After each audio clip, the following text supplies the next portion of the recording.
There will be a link to the tier list below the video. Hope you enjoy. What is up, guys? Nian here. You may know me from being a League Pro around 20 years ago or so, or from my Classic WoW streams where I dominated the ladder in 2v2 and got a multitude of rank 1 titles. For the past 3 to 4 years, I was taking an extended break from League of Legends due to being very burnt out, but recently I've started to grind and love the game again. Around 7 weeks ago or so, I hit Challenger again after my hiatus from the game, but soon after that, I discovered League Arena on the PBE and instantly fell in love. I've been playing this game mode non-stop since then, and I have learned a multitude of tips and tricks that I am excited to share with you all. I'm not normally a huge fan of tier lists because I think that they tend to be followed blindly and limit creativity overall, but at the same time, I also love to help people learn new things, especially about topics that I am passionate about. I know that this video is incredibly long, but I will have timestamps listed below in the description, and I'll also mark each individual augment on the video itself, so you can skip through as you see fit if you only want to learn about a few specific augments. If you have any questions at all, please feel free to comment below, and I will make sure to answer your question to the best of my ability. Don't be scared if you think it's a stupid question. I will still help you out, and it's better to know than be unsure.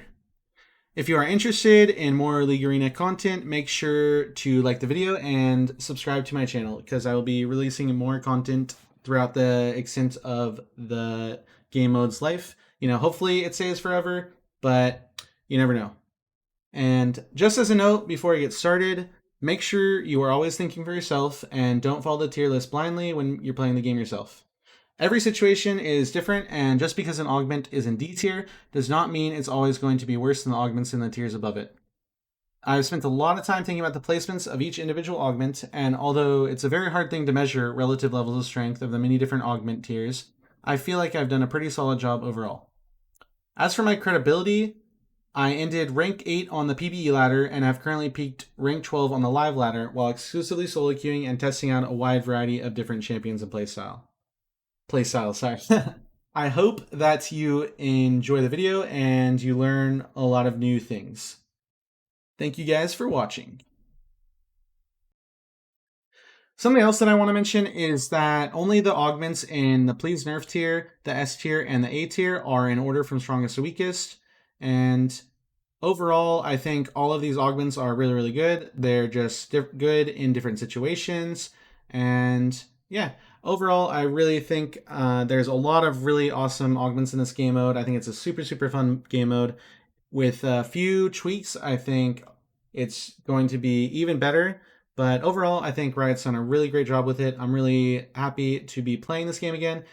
And I'm really happy to be playing a game made by Riot instead of Blizzard. It feels really good to get, constant patches, constant hotfixes. I think the team that's doing this game mode are doing a great job at running it. So I just want to give kudos to them. And yeah, just overall, really, really fun game mode. A lot of augments that just really enhance how your characters feel, make the game so much more fun, and overall, it's just a blast. So without further ado, all right, to start it off, we have Windspeakers Blessing and Spirit Link. I just want to make a note about these two augments in particular, that I think these two augments are only a problem in really high elo where AD carries have hands and are, going to be just incredibly dominant when they have an enchanter or sometimes a tank by their side with these augments. It feels really miserable sometimes. You just feel at a huge disadvantage. So that's why I think they're a big problem. In lower elo brackets, I can't imagine that these augments would be too big of a problem because AD carries are just much easier to kill when they're not that great at the game. And, let's face it, the majority of people that play League are not that great. It's just reality. A very hard game to master, and very few people have the time or dedication required to get to that level.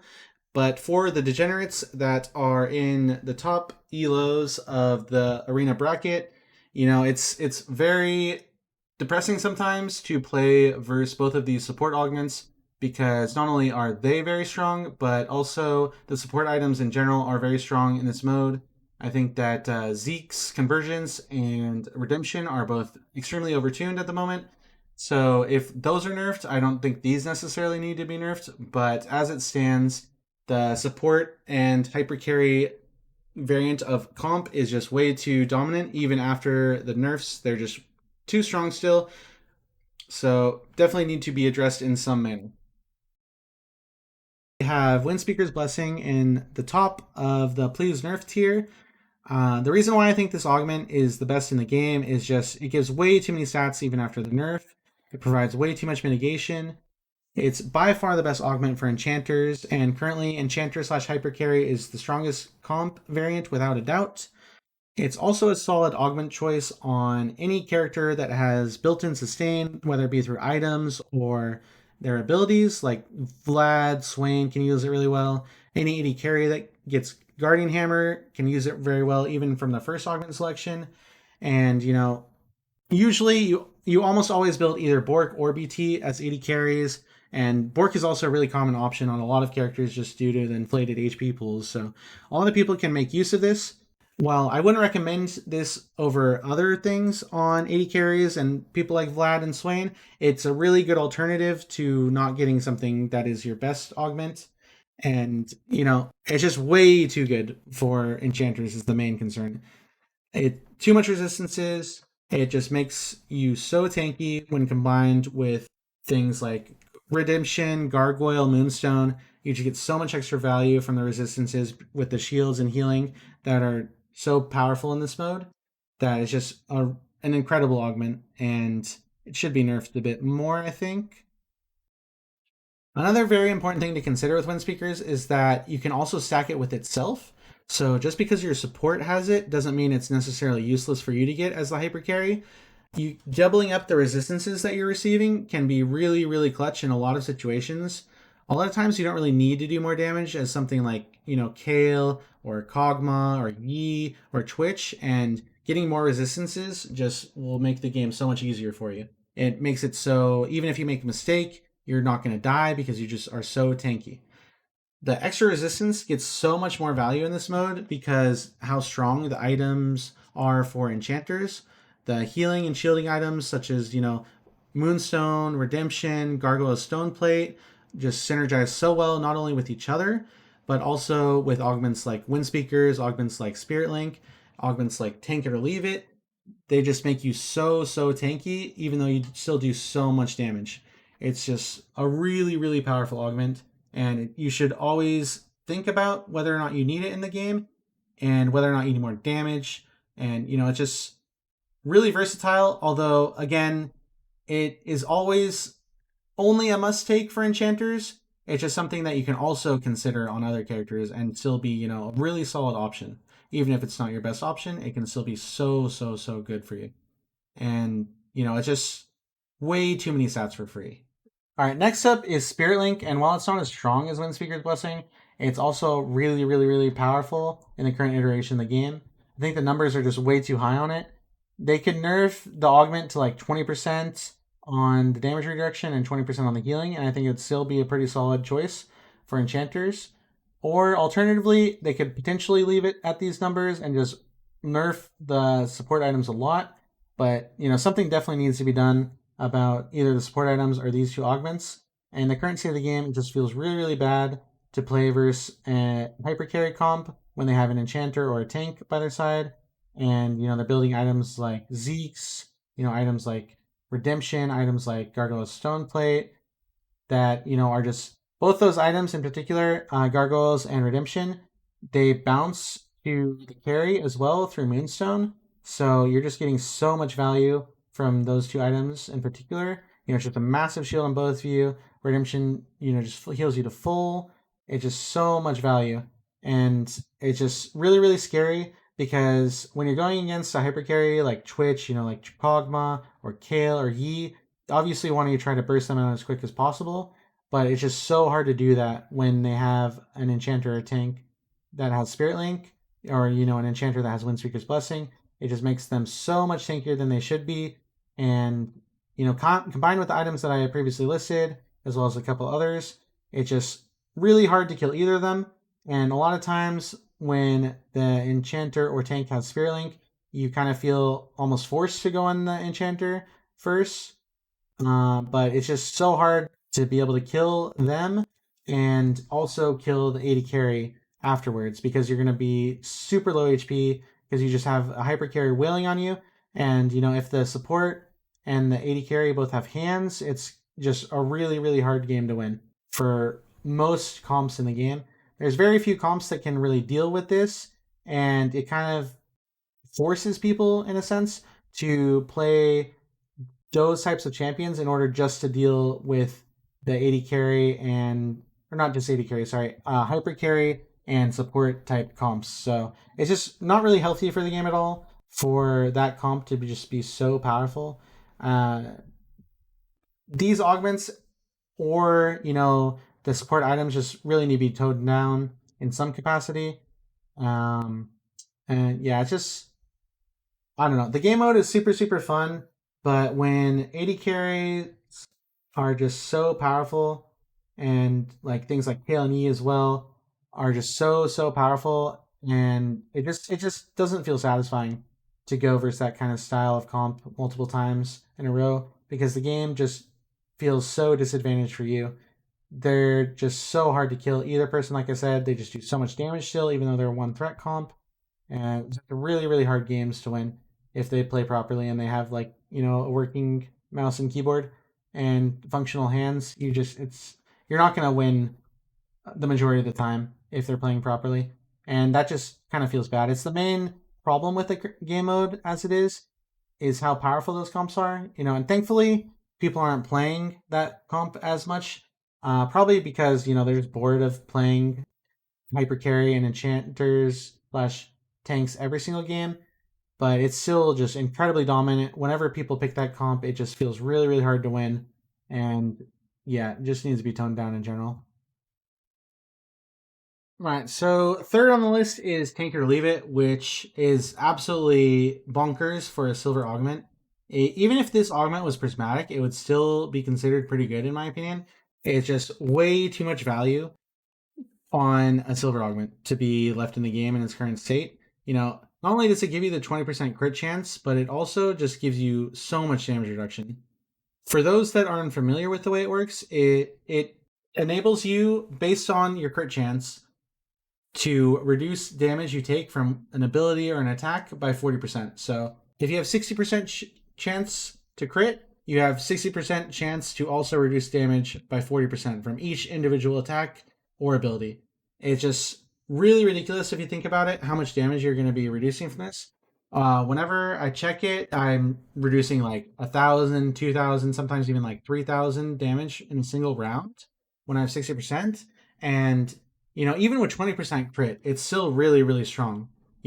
Even as a mage, I've taken this augment multiple times and left it at 20% crit because I didn't want to build Rite of Ruin, and I didn't get Jeweled Gauntlet, or I didn't get It's Critical, which combined really well with this augment as a mage. It still won me games from just how tanky it can make you. It's just a really, really strong option. Again, especially when you compare it to other silver augments, which obviously is the main thing you should be comparing it to. But even compared to everything, it's still really strong. That's just how heinous it is in its current state. It's just really ridiculous. It has a lot of synergy with other augments, with other items. Like, as a mage, you can build Rite of Ruin and, get an extra 20% crit for the Rite of Ruin shield proc. And, those shields are going to go so much further when you have a chance to reduce damage by 40%. You combine this with Jeweled Gauntlet or It's Critical, and you're reducing almost half the damage you're taking 60% of the time. It's just really ridiculous how much mitigation it provides, considering it's silver. And, Mage utilizes the worst of anyone. Obviously it's much better on an AD carry. You're going to get that 60% benchmark very, very quickly, and all of a sudden become really, really tanky, especially when you combine it with something like Spirit Link or Windspeakers, or even if you don't have those augments, just all the support items make you really, really tanky, and then combined with Tank It or Leave It, it's just crazy how survivable you can become. And it's not only those two, or like pretty much anyone in the game can utilize this. Like tanks use it really well because they can just, get Atmas like 4th or 5th or even 6th item when they have this, or even earlier if they want to. And they can also almost reach that 60% benchmark with Atmas alone. And not only do they have that crit, which you can combine with like, Titanic Cleaver or whatever, or Titanic Hydra, my bad, and do a lot of damage, you're also going to be like really, really, really tanky when you combine all the resistances and stuff. So it's just a really unfair augment, to be honest. Whenever an AD carry in particular gets this, you feel really bad because, It's just by far the best silver augment. It's just way too strong in its current iteration. Definitely needs to be toned down. I think a fair nerf would either to be make it prismatic, keep the current stats, make it gold, and give it the 30% chance to reduce damage, or to keep it on silver and make it 20% damage reduction instead of 40%. Or alternatively, there could be a cooldown added to it, but I feel like that would make it even more RNG. And, I personally am not a big fan of RNG at all, so I think it's better just keep it as is, but just reduce the numbers or change the tier. So yeah, it's just really, really strong. All right, so last up for the augments that I think should get nerfed is scoped weapons. So yeah, for melee, it's obviously like really, really, really strong. 200 attack range can like completely change how melee feels. It's just you're almost like a ranged character in a sense. It just really, really amplifies a ton of melee characters and just transforms them into an entirely different beast. Like, a Master Yi with this is absurd. A Jax with this is absurd. Renekton, any strong melee that has this is a whole nother character. It's also really, really good on Kale because before level 6 you get the extra 200 attack range, and after level 6 you still get the extra 100 attack range. And once you get to level 16 you're just attacking from across the map. And then things like Twitch or Kog'Maw, that with the Kog'Maw W active or Twitch ulti active, just you're attacking from a different continent almost. And then when you combine that with the fact that you can just get a Hurricane, and for those that don't know, Hurricanes, like the search radius for it is based on your attack range. So you're going to be just, cleaving people across the map as well. We are attacking some other guy on a different map, basically, and just, applying the Zeke's on hit effects. It's just the combination of these 4 augments just make 80 carries, and mostly just hyper carries, really, really, really powerful. But it also just is too much as well for the melee characters that can really abuse this, I think. Like, Udyr can just one-shot people in this mode, and having scoped weapons just makes him so much more reliable. It just completely changes how people feel, like, too much. I think that augments should make characters more fun to play, and the vast majority of them do accomplish that. But I think scoped weapons and the other 3 are just way too transformative and really warp the balance of the game. It's just way too impactful for, say you're a Master Yi and you're against another Master Yi and he has scoped weapons and you don't. It's just he's going to be able to have so many more options than you, and it just goes for any matchup really where you're playing versus the same character. And another thing is, like, say you're playing MF versus someone like Caitlyn. Caitlyn's not like too crazy in this mode, but when you're short range AD carry and you're versus an AD carry that has scoped weapons on top of it and you do not, it just feels really, really unfair for you. I think it's probably fair to make this 150 attack range for melee and 75 for ranged, and even that might still be too strong, but definitely should be toned down a little bit because almost any AD carry, like bruiser type character or like any AD carry at all, will like pretty much always pick scope weapon over anything. A lot of times you'll use rerolls for it. It's just really, really, really strong augment that, again, needs to be toned down like the other 3. All right, so at the top of S tier is OK Boomerang. It's just, you can't really go wrong with this one on any type of character. You don't really care for it too much as a tank, but I mean, tanks they're not really that great in this mode regardless, so they're not really that relevant. They're mostly just played with, like a hyper carry, and even then, they'd much prefer having an enchanter than a tank by their side. But yeah, regardless, pretty much every character is fine getting Boomerang, and, mages just love getting Boomerang because it applies, Leandries, it applies Rylai's, any type of effect like that applies for you. Not to mention, it will break Banshees, it will break Edge of Night, which, is good for, any character for, your opponent to not have those items, but in particular, it really affects mages, something like Annie, if you're going up against someone that has a Banshees or Edge of Night, it's really, really hard for you to play the game properly if your partner's not able to break it. So having the Boomerang to break those spell effects for you enables you to do a lot more than you would be able to normally. Not to mention, I mean, it's just really, really high damage considering it's only on a second cooldown.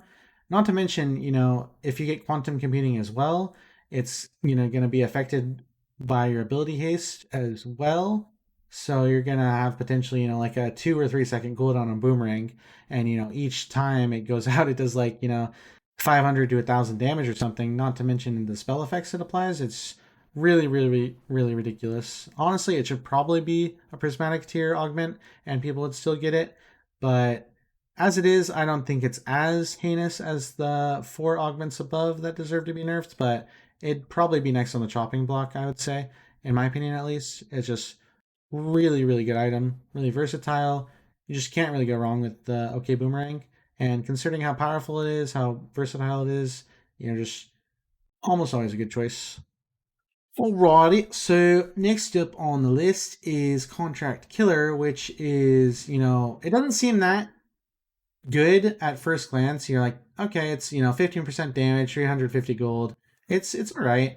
When you consider it's a silver, you're like, okay, it's pretty good. But when you really think about it, and in practicality, it's the main reason why it's so good is not the extra damage. It's the fact that you're able to get a whole extra item on people if you're consistently getting kills. So I think it's on round 6 where you're able to sell your starter item and buy a full item, and on round 7 where you're able to keep your starter item if you wanted to, and just get a full item and just be a complete item up on everyone else, which is obviously like a huge, huge deal. Being up a Zonias, being up a Banshees, being up a Bloodthirster, Mercurial Scimitar, or any number of items, it's just a huge, huge impact on the game state and gives you a really big advantage in fights. But the reason why I don't think it necessarily needs to get nerfed is because it's very feast or famine. If you aren't getting those kills every round, if you aren't snowballing your lead, you're not going to be able to get that item advantage for quite a while. And by that point, it won't matter as much. Obviously, going from 3 to 4 items is a much bigger deal relatively than going like 5 to 6, just like mathematically wise, it's a much bigger ratio of an item increase. So the earlier you can get the item advantage, the better.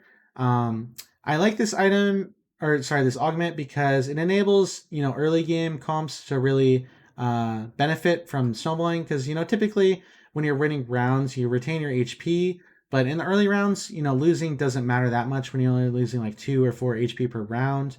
But getting that extra 350 gold really makes the rounds matter a lot more. It, like I said, helps the early game comps a lot more. They're going to be able to scale into the mid and late game a lot more evenly with comps that would typically outscale them. And, since this mode in general favors scaling comps, I think augments like this that benefit early game comps are really good for the game overall. But yeah, the thing about this augment is, it really falls off after the first augment selection. I think it's only really powerful if you get it on the first selection. If you get it on any selection after the first, I think it would fall down to like B or C tier, definitely not S or A tier. It's something you almost always want to take when you get it on the first augment selection. The only augments I would possibly consider over it are Typhoon, or, take it or leave it, of course. That thing you should pretty much always take on most characters. And Ice Cold as well is really, really strong on certain characters. Characters like... Now, actually, I'll just go into Ice Cold later. It's just a really, really underrated and powerful augment. But yeah, I think almost always Contract Killer, you take it on any character. It's just really, really impactful for both you and your teammate. It can really snowball your game, make you really benefit from those early wins, and it's just really, really solid augment. So next up is with Haste, which, obviously you can tell that this augment is just cracked on a lot of characters.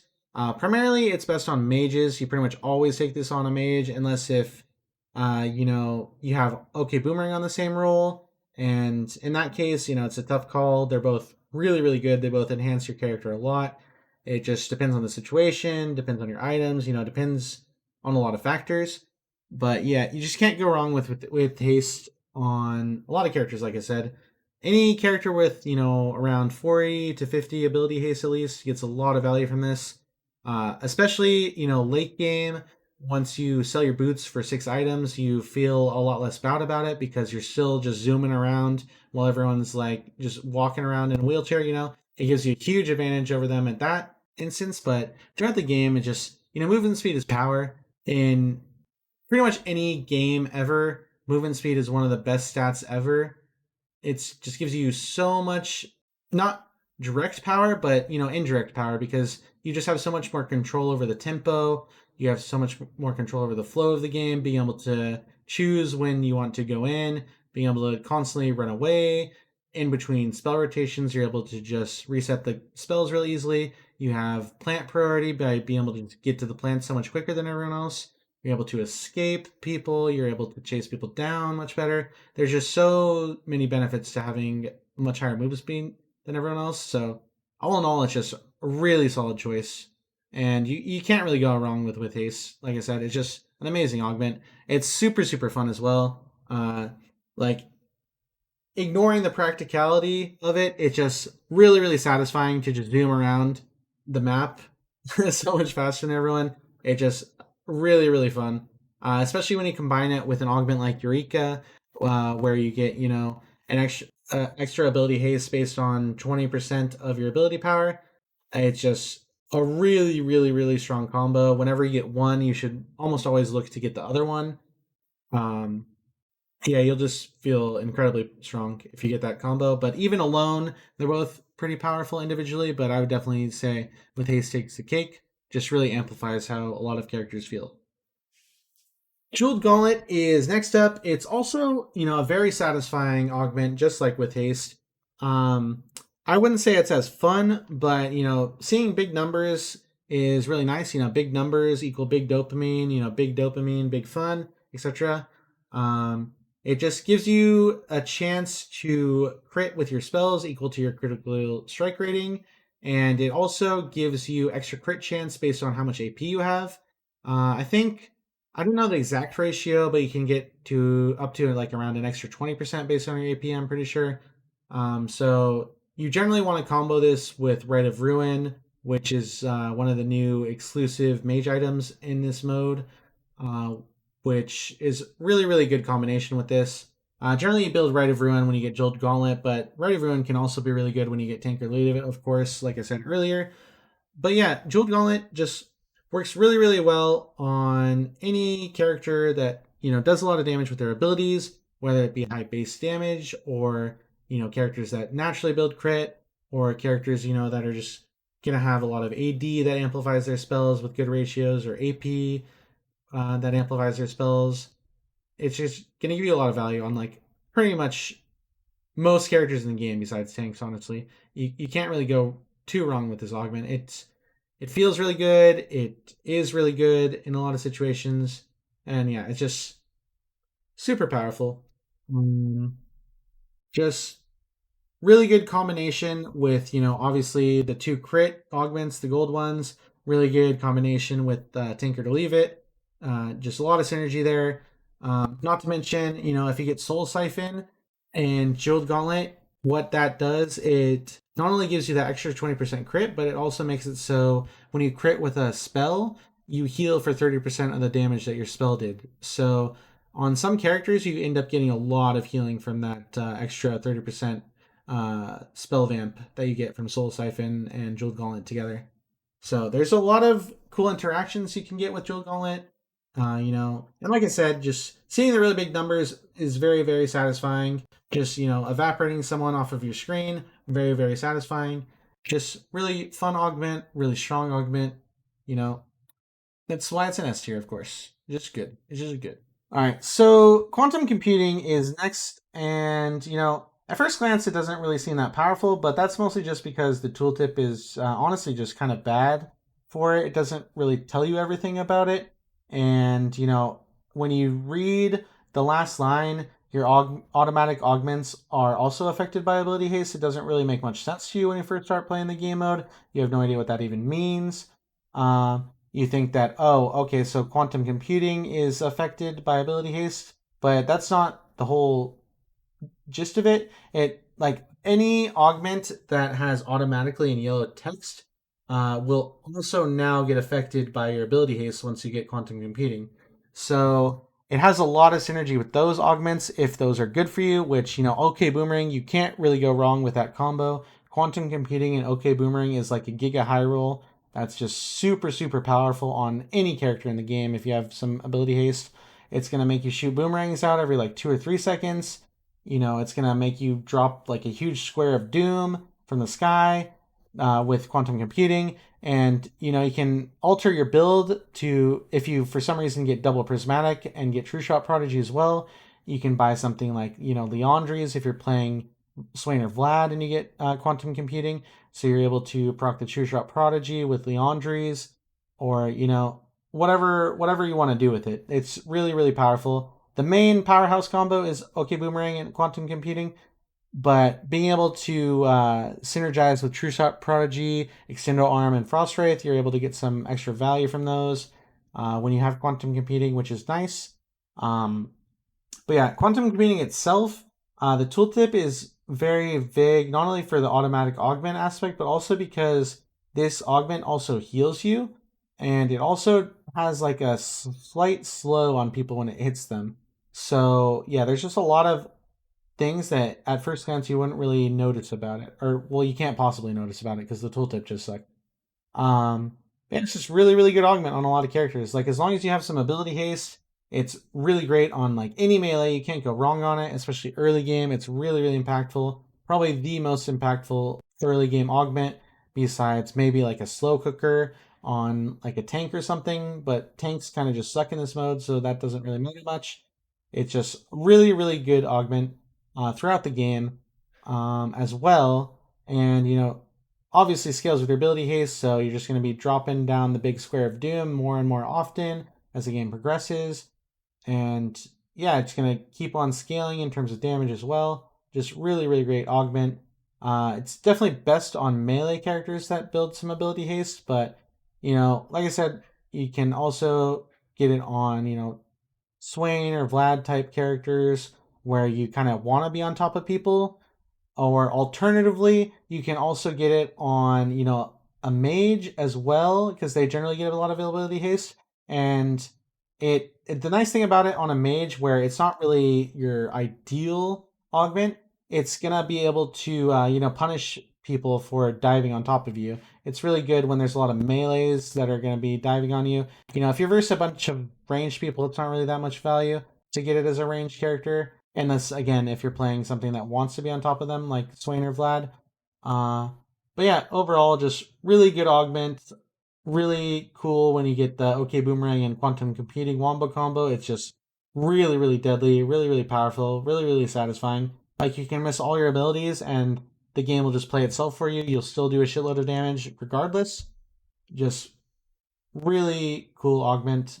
It's not as fun as with Haste or Jeweled Gauntlet, but it's still just really, really good on a wide variety of characters. So next up is Blade Waltz. It's on S tier for a reason, just like everything else. It's, just pretty solid augment for a lot of situations, but this is one of the augments that I see picked in a lot of weird situations where it's not really that great. Generally, you want to pick this augment when you're playing a character that has a lot of on-hit damage, either like through their kit, like Gwyn and Kaisa, or, if you have a few on-hit items like, Bork, Wit's End, Nashor's Tutor, something like that. It can give you a lot of value because you attack them 8 times and you do 50% of the on-hit damage. So, if you have a few on-hit abilities / items, you can do a metric fuck ton of damage with this. It's really, really good option on those types of characters, as well as characters like Kinnan, Wukong, Garen, Urgot, Fiora, Samira, and Fiddle. The reason why it's good on those is because on Kinnan and Wukong, for example, and Fiddle, Samira as well, you can use your damage abilities and just get really, really big value from it. And because you're untargetable, they can't cancel you, and they can't really get away from you. No matter like what ability they use, you're just going to be like on top of them.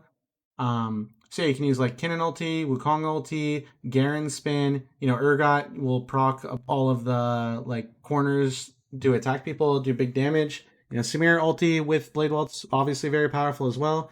You just got to make sure you use your ulti and then use Blade Waltz on them. It can also potentially work on Fiddle. I haven't really seen it, but it sounds like a pretty decent combo to be able to like stick on top of people. You know, you can ulti on Fiddle and then flash on top of them and then Blade Waltz. So if they like try to flash away after the fear or something, you can stick to them. And yeah, and also, for example, you know, Fiora, if you use her ulti, you can Blade Waltz and usually proc like at least 3 or 4 of her vitals, which is really, really strong. You know, proc her ulti for free. I mean, it makes sense that it's good on Fiora considering this it was the old Fiora ulti.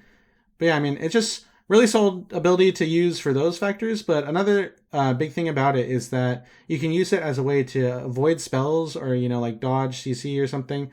Because when you use it, you're untargetable. So, for example, like if you think you're about to get a Mumu ulted or like Alistar comboed or something, you can Blade Waltz and then immune it and, you know, just do a shitload of damage as well to them if you have the proper items for it.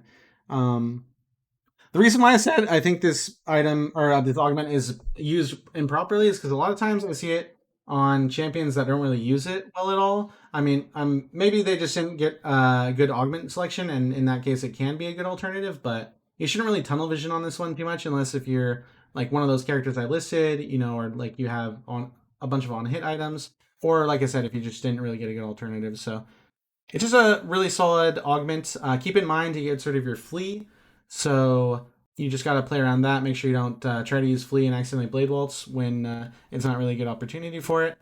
But yeah, something also to keep in note is that dots do still do damage to you, even though you're untargetable. So, you know, if you have like Leandries and like a brand dot on you, you can die while you're using it. So just make sure you use it when you're not going to die or before you're going to die. You know, if you can try to use it to avoid an ability, but it's not really necessary to use it like that on a lot of characters. Like, you know, Kaisa, when she has on hit items, she's going to do a lot of damage with this augment. So, yeah, it's something to keep in mind. Really solid choice on those characters. And yeah, just pretty good tool.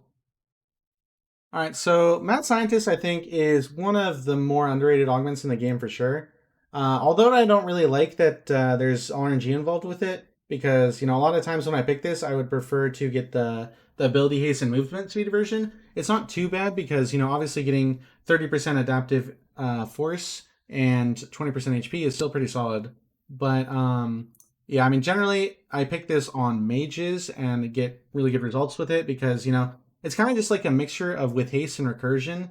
You know, you just move really quick. You get a lot of ability haste, and you're just able to like get in there, use all your spells, get out, and just you know keep on rotating like that. You know, really really good on characters like Annie that want to just use all their spells and then get away, or you know a wide variety of mages really can make use of this. And even if you don't get the adaptive force, like I said, it's still or if you don't get the ability haste, it's still pretty good. But yeah, main reason I don't like it more is just because you aren't able to control that. I think if you're able to can choose before, it'd be pretty cool. But yeah, I mean, I don't know if Riot really wants to change it to be like that, considering you know it's called Mad Scientist. It's supposed to be RNG, I guess. But yeah, just overall pretty good augment on a lot of characters. Personally, I think it's mostly made for mages, but you can make use of it on other characters in some situations. Obviously, it just depends on what other augments you get as a choice. But definitely don't sleep on this one. Like, for example, if you ever take Goliath, it's, I think, kind of a big mistake to take it over something like this. Goliath, I think, is one of the more overrated augments, whereas this one is definitely one of the more underrated ones. Because if you think about it, it's just a much better version of Goliath. Because, you know, 30% adaptive force and 20% HP versus 35% HP and 15% adaptive force, I think is just much, much better, especially in this game mode, to get the more higher adaptive force values because, you know, tankiness doesn't really matter too much in Arena. People just do so much damage that it's hard to really get much value from it when you compare it to just doing more damage and killing people faster. Like, for example, I've had 8,000 HP on Maokai, you know, 300 armor, and I just get killed in like 2 seconds versus certain comps, you know?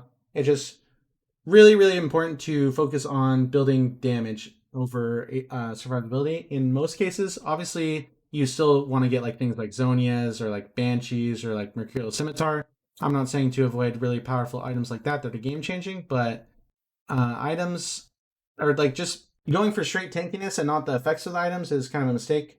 And it's like a similar thing here. You just really would prefer the damage and The ability Haste and movement speed, like I said, is the better version for mages at least, but some characters can really use the extra adaptive force really well. Like, for example, Poppy, Lethality Poppy, Lethality Vi or something can really utilize both of these versions. I think great augment for those types of characters as well. And, a wide variety of other characters, just a lot of stats. You can't really go wrong with it. But again, not really BIS for that many characters, but it's just a really, really solid alternative to what you would prefer to get. Infernal Conduit is a really good augment, but I think some people sleep on how good it is because mostly people just pick it on mages like Zyra or Brand, and while they are among the best at using it, I think it's slept on a wide variety of other characters. The big thing about this augment is that for every stack of it you have on someone, it reduces your cooldowns by 0.03 seconds every time it ticks. So when you have a lot of stacks, you're just reducing your cooldowns a metric shit ton, and you're just going to be able to spam your spells over and over and over and over. So, the best types of characters for this are, like I said, Brand or Zyra or Annie, where they're able to reapply it with their dots. And, in Zyra's case, their plants, or Annie's case, the Tibbers is constantly applying it. Or, something like Swain, where your ulti is just constantly reapplying it. Something like a Nivea, where you're just able to spam your spells and your ulti applies it every second. Just any character that has like a decent range is really excels with this, because it just reduces your cooldown so much. Like, a lot of people, I think, sleep on this because they focus on how much damage it shows on the tooltip, when that's not at all why it's so good. Even if it did 0 damage, how much cooldown reduction it gives you would still be like really impactful and really powerful on a huge variety of characters. Even on like a lot of tanks, like for example, Maokai have taken this and have had great results, because once you get a certain amount of stacks, you're just able to spam your abilities over and over and over. And it's also doing like a decent amount of magic damage as well. So definitely not an augment you should sleep on. Can be used on a lot of characters. Just make sure your ability cooldowns are relatively short. If you're a tank, or if you're a mage, just make sure you're going to be able to consistently apply it to someone, because you really don't want these stacks to fall off of someone. It really reduces a lot of your potential with this augment. You don't want to have to spend the time to stack it up again. You really just want to focus on primarily stacking this on one person in particular, similar to the other burn effects in the game. Honestly, they're all pretty similar in that regard, because they all stack infinitely. But this one is a bit more important, just because you're just going to get a ridiculous amount of cooldown reduction once you get a lot of stacks, which obviously is really good on a lot of characters, like I was saying.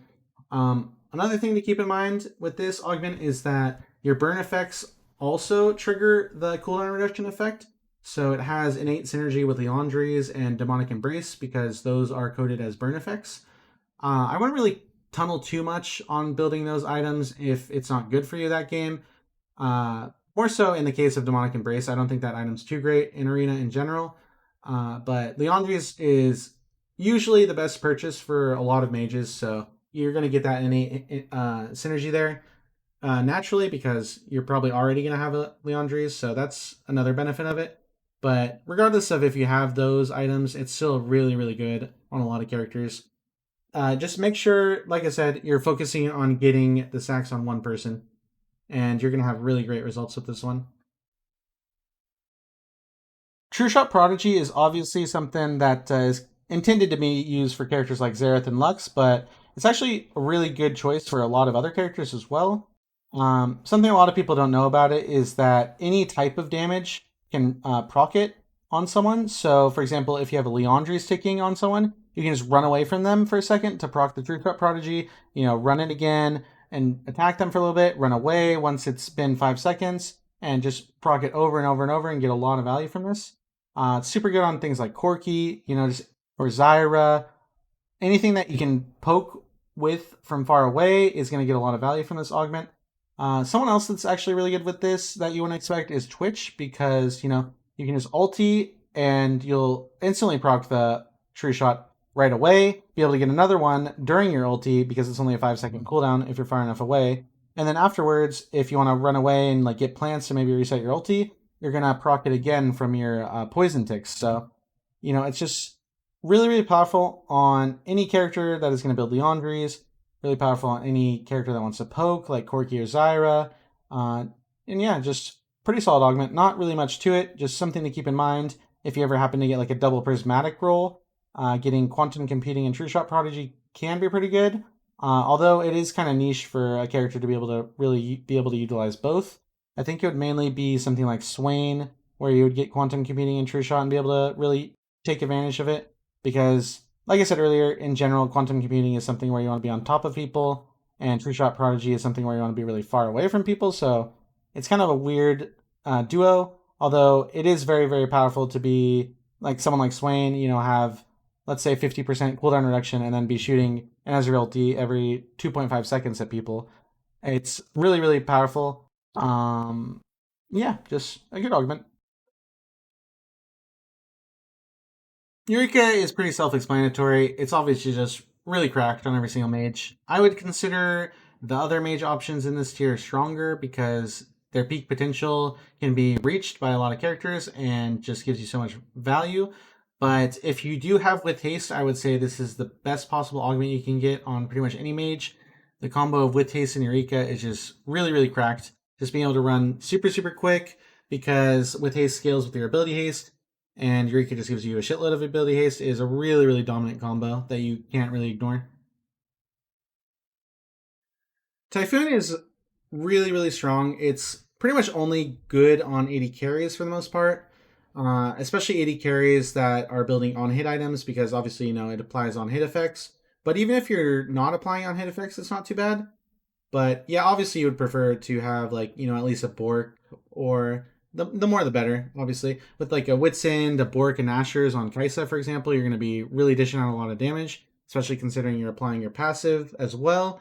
But it can work on literally any AD carry. Considering it's a silver augment, it is really, really incredible.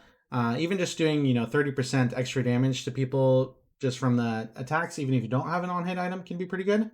Especially when you consider that it works even when you attack Set, it works when you attack Blast Cones, it works when you attack plants, or if you're versus a Heimer or a Shaco or a Zyra, when you're attacking any of their gadgets, you will be still attacking enemies. So it gets a lot of extra value versus those types of characters.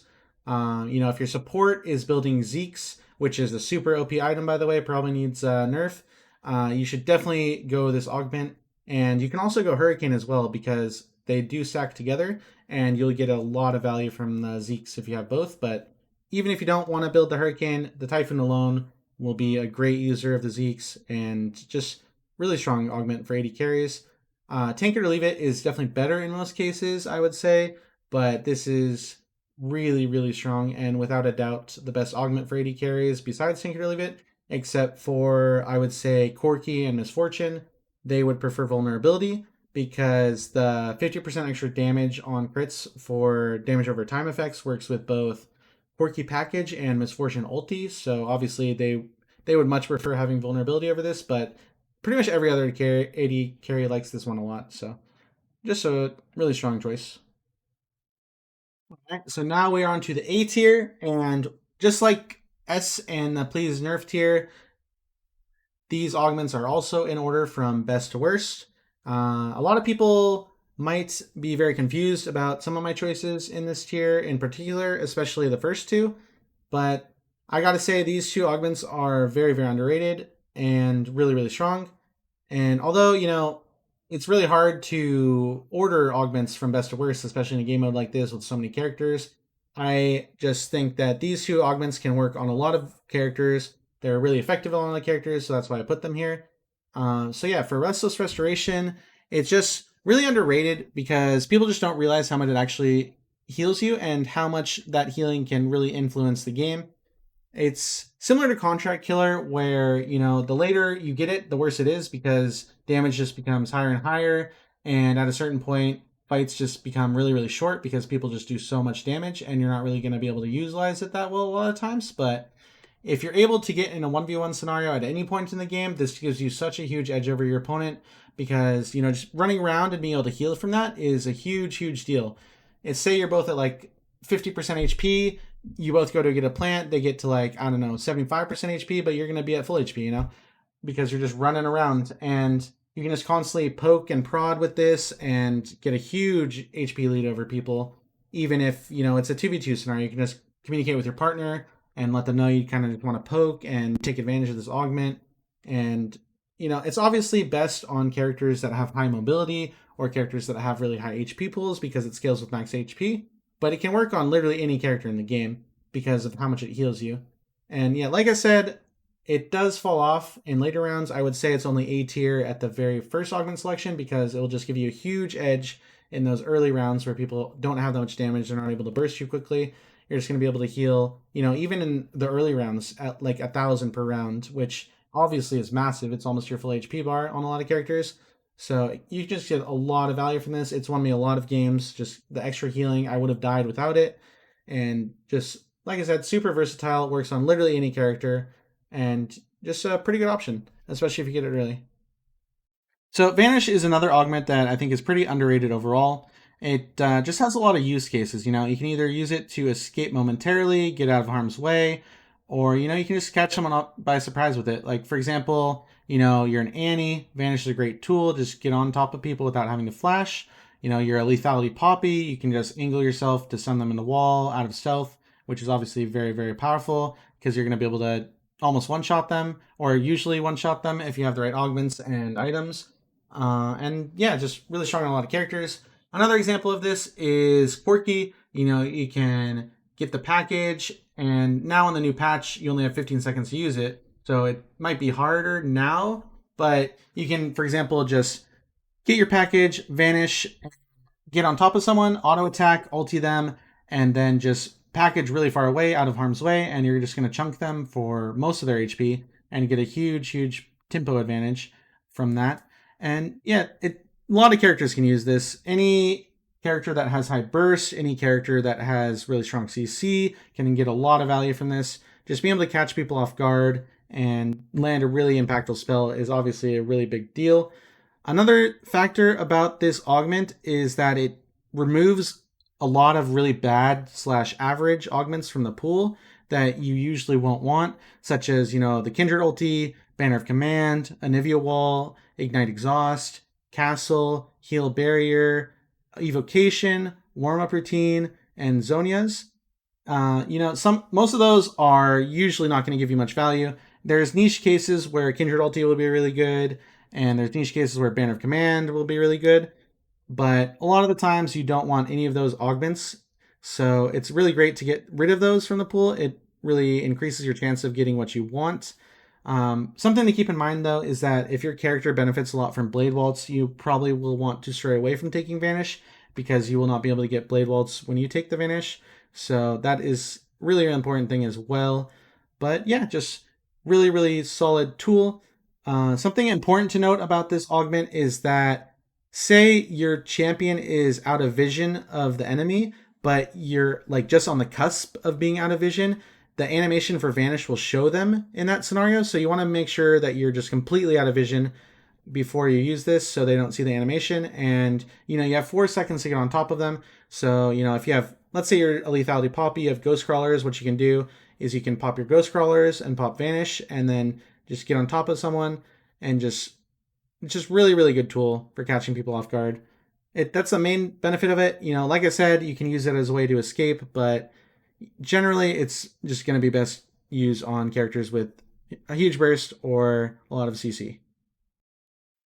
Recursion is just a really solid augment for literally every character in the game. Although some characters benefit a lot more from ability haste, you can't really go wrong with casting more spells. You know, no character in the game wants to cast their spells less. It's just good for every character.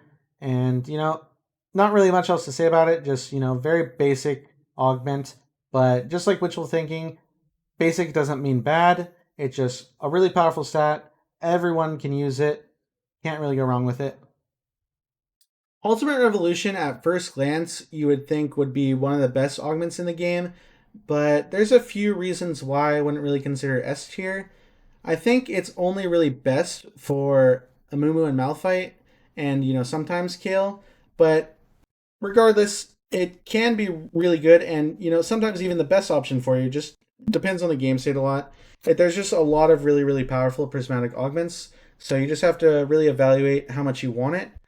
Some other characters that can use it really well are like Annie, Ivern, Malzahar, you know, Tarek, Sona, Seraphine, Syndra, just any character that has a really, really impactful ulti can get a lot of value from this augment.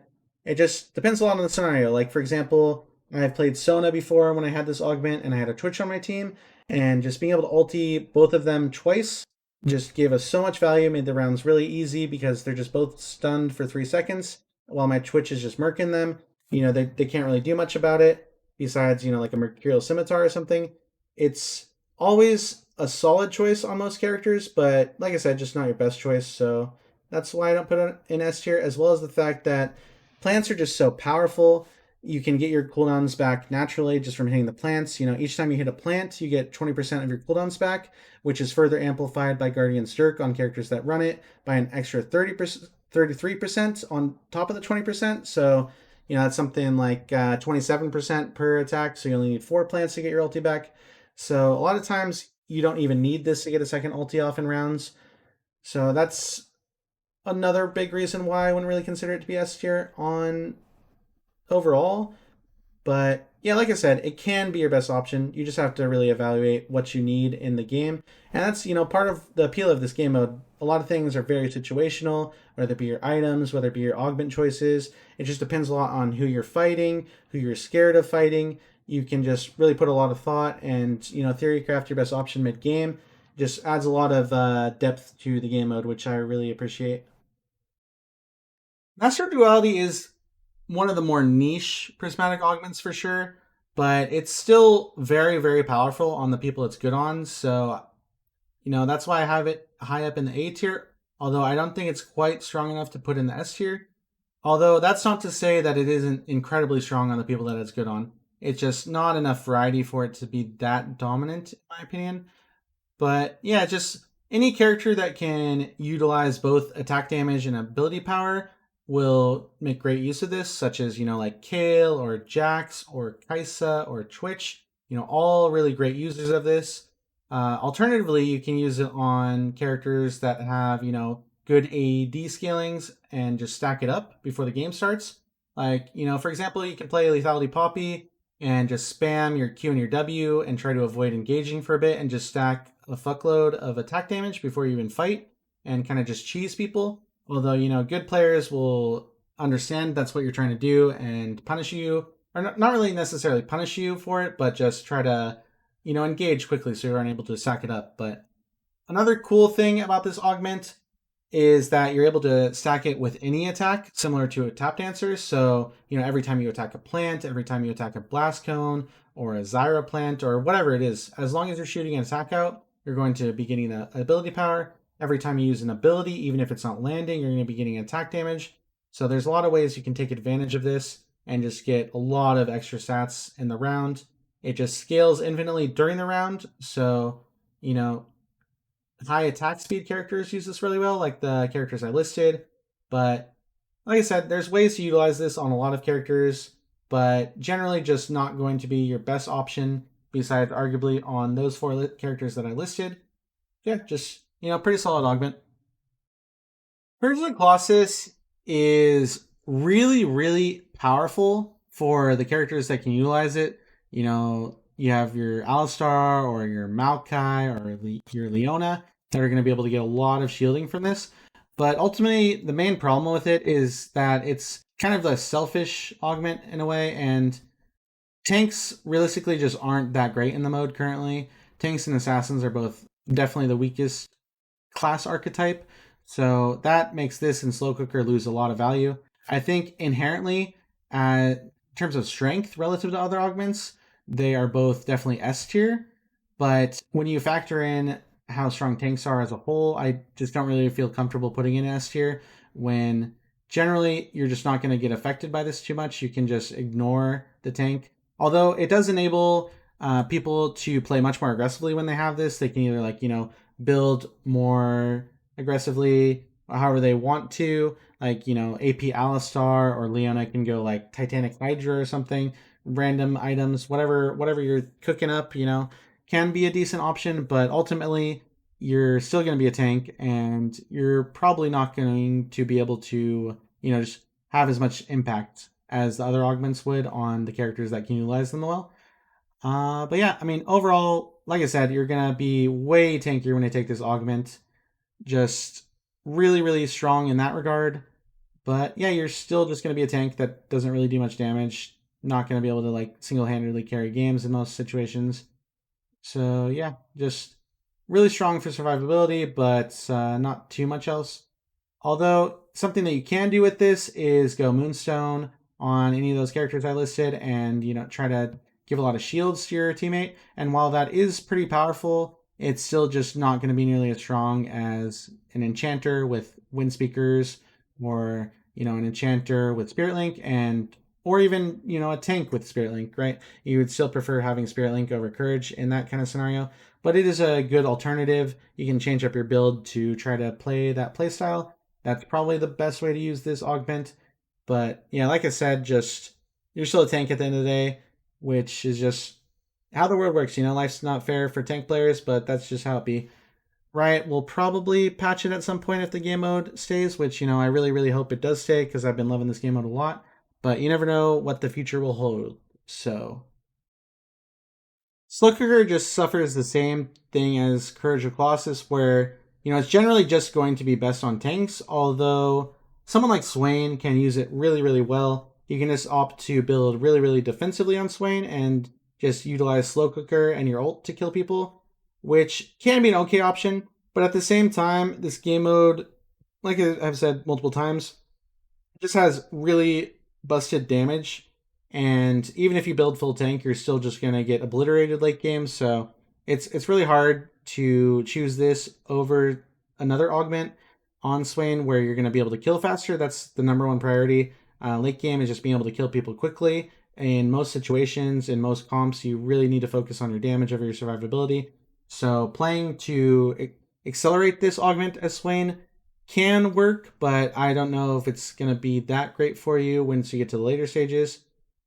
But yeah, I mean, it's just a really, really powerful augment at the start. You're probably not going to lose many rounds at all in the first couple of rounds because you're just getting so much extra damage for free just standing on top of people, because this burn, it just stacks up infinitely.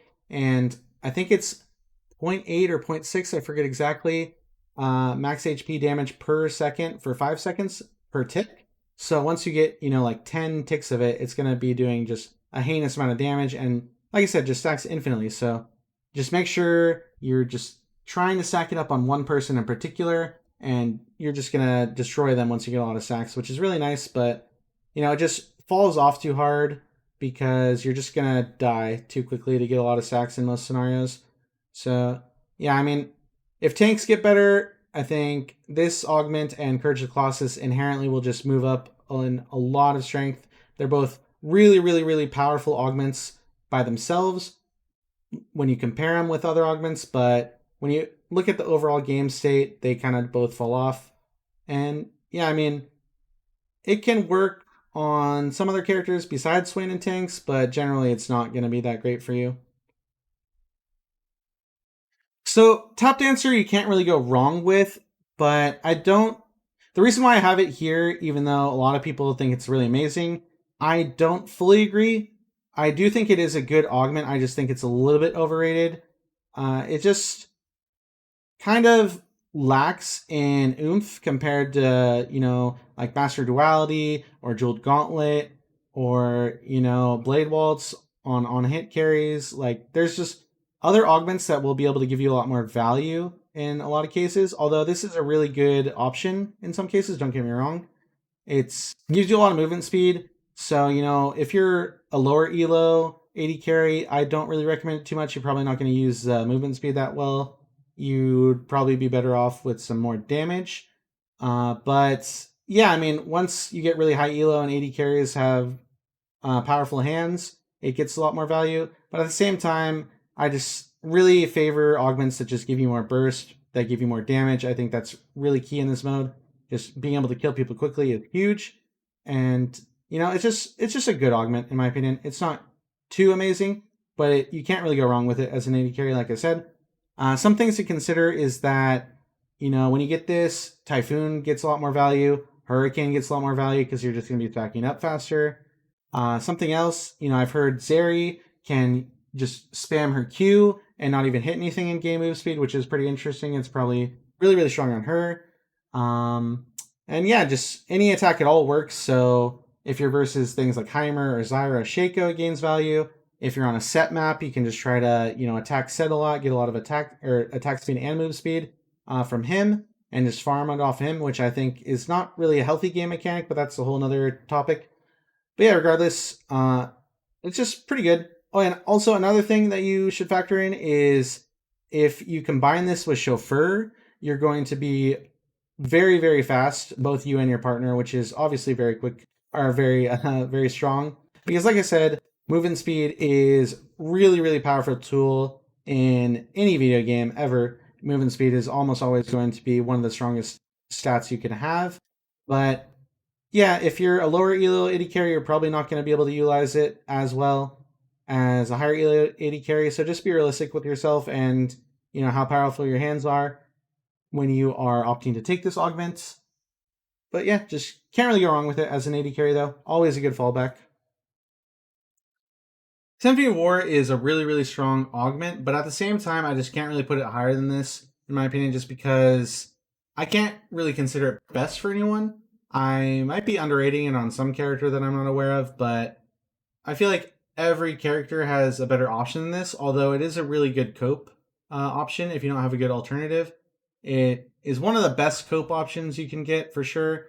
A lot of characters can utilize Lethal Tempo and Conqueror together, but yeah, just not that insane of an augment. Obviously, it's going to be really, really good for you early game, but compared to some of the other augments, it's just going to fall off a bit. But can't really go too wrong with it, of course. Nothing really else to say. I mean, everyone knows how Lethal Tempo and Conqueror work, I would assume, so you can choose for yourself when you want this. I personally don't recommend it in a lot of scenarios, but like I said, a great cope option on a wide variety of characters.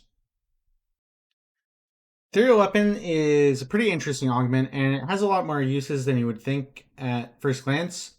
For example, like someone like Corky, he can buy Essence Reaver after Mere Mana, or even first if he wants a faster power spike, and proc Essence Reaver on all of his spells, which is really, really powerful. Obviously it has the 1 second cooldown, but adding the Essence Reaver on top of your rocket damage, it really inflates how much poke you're going to be able to provide.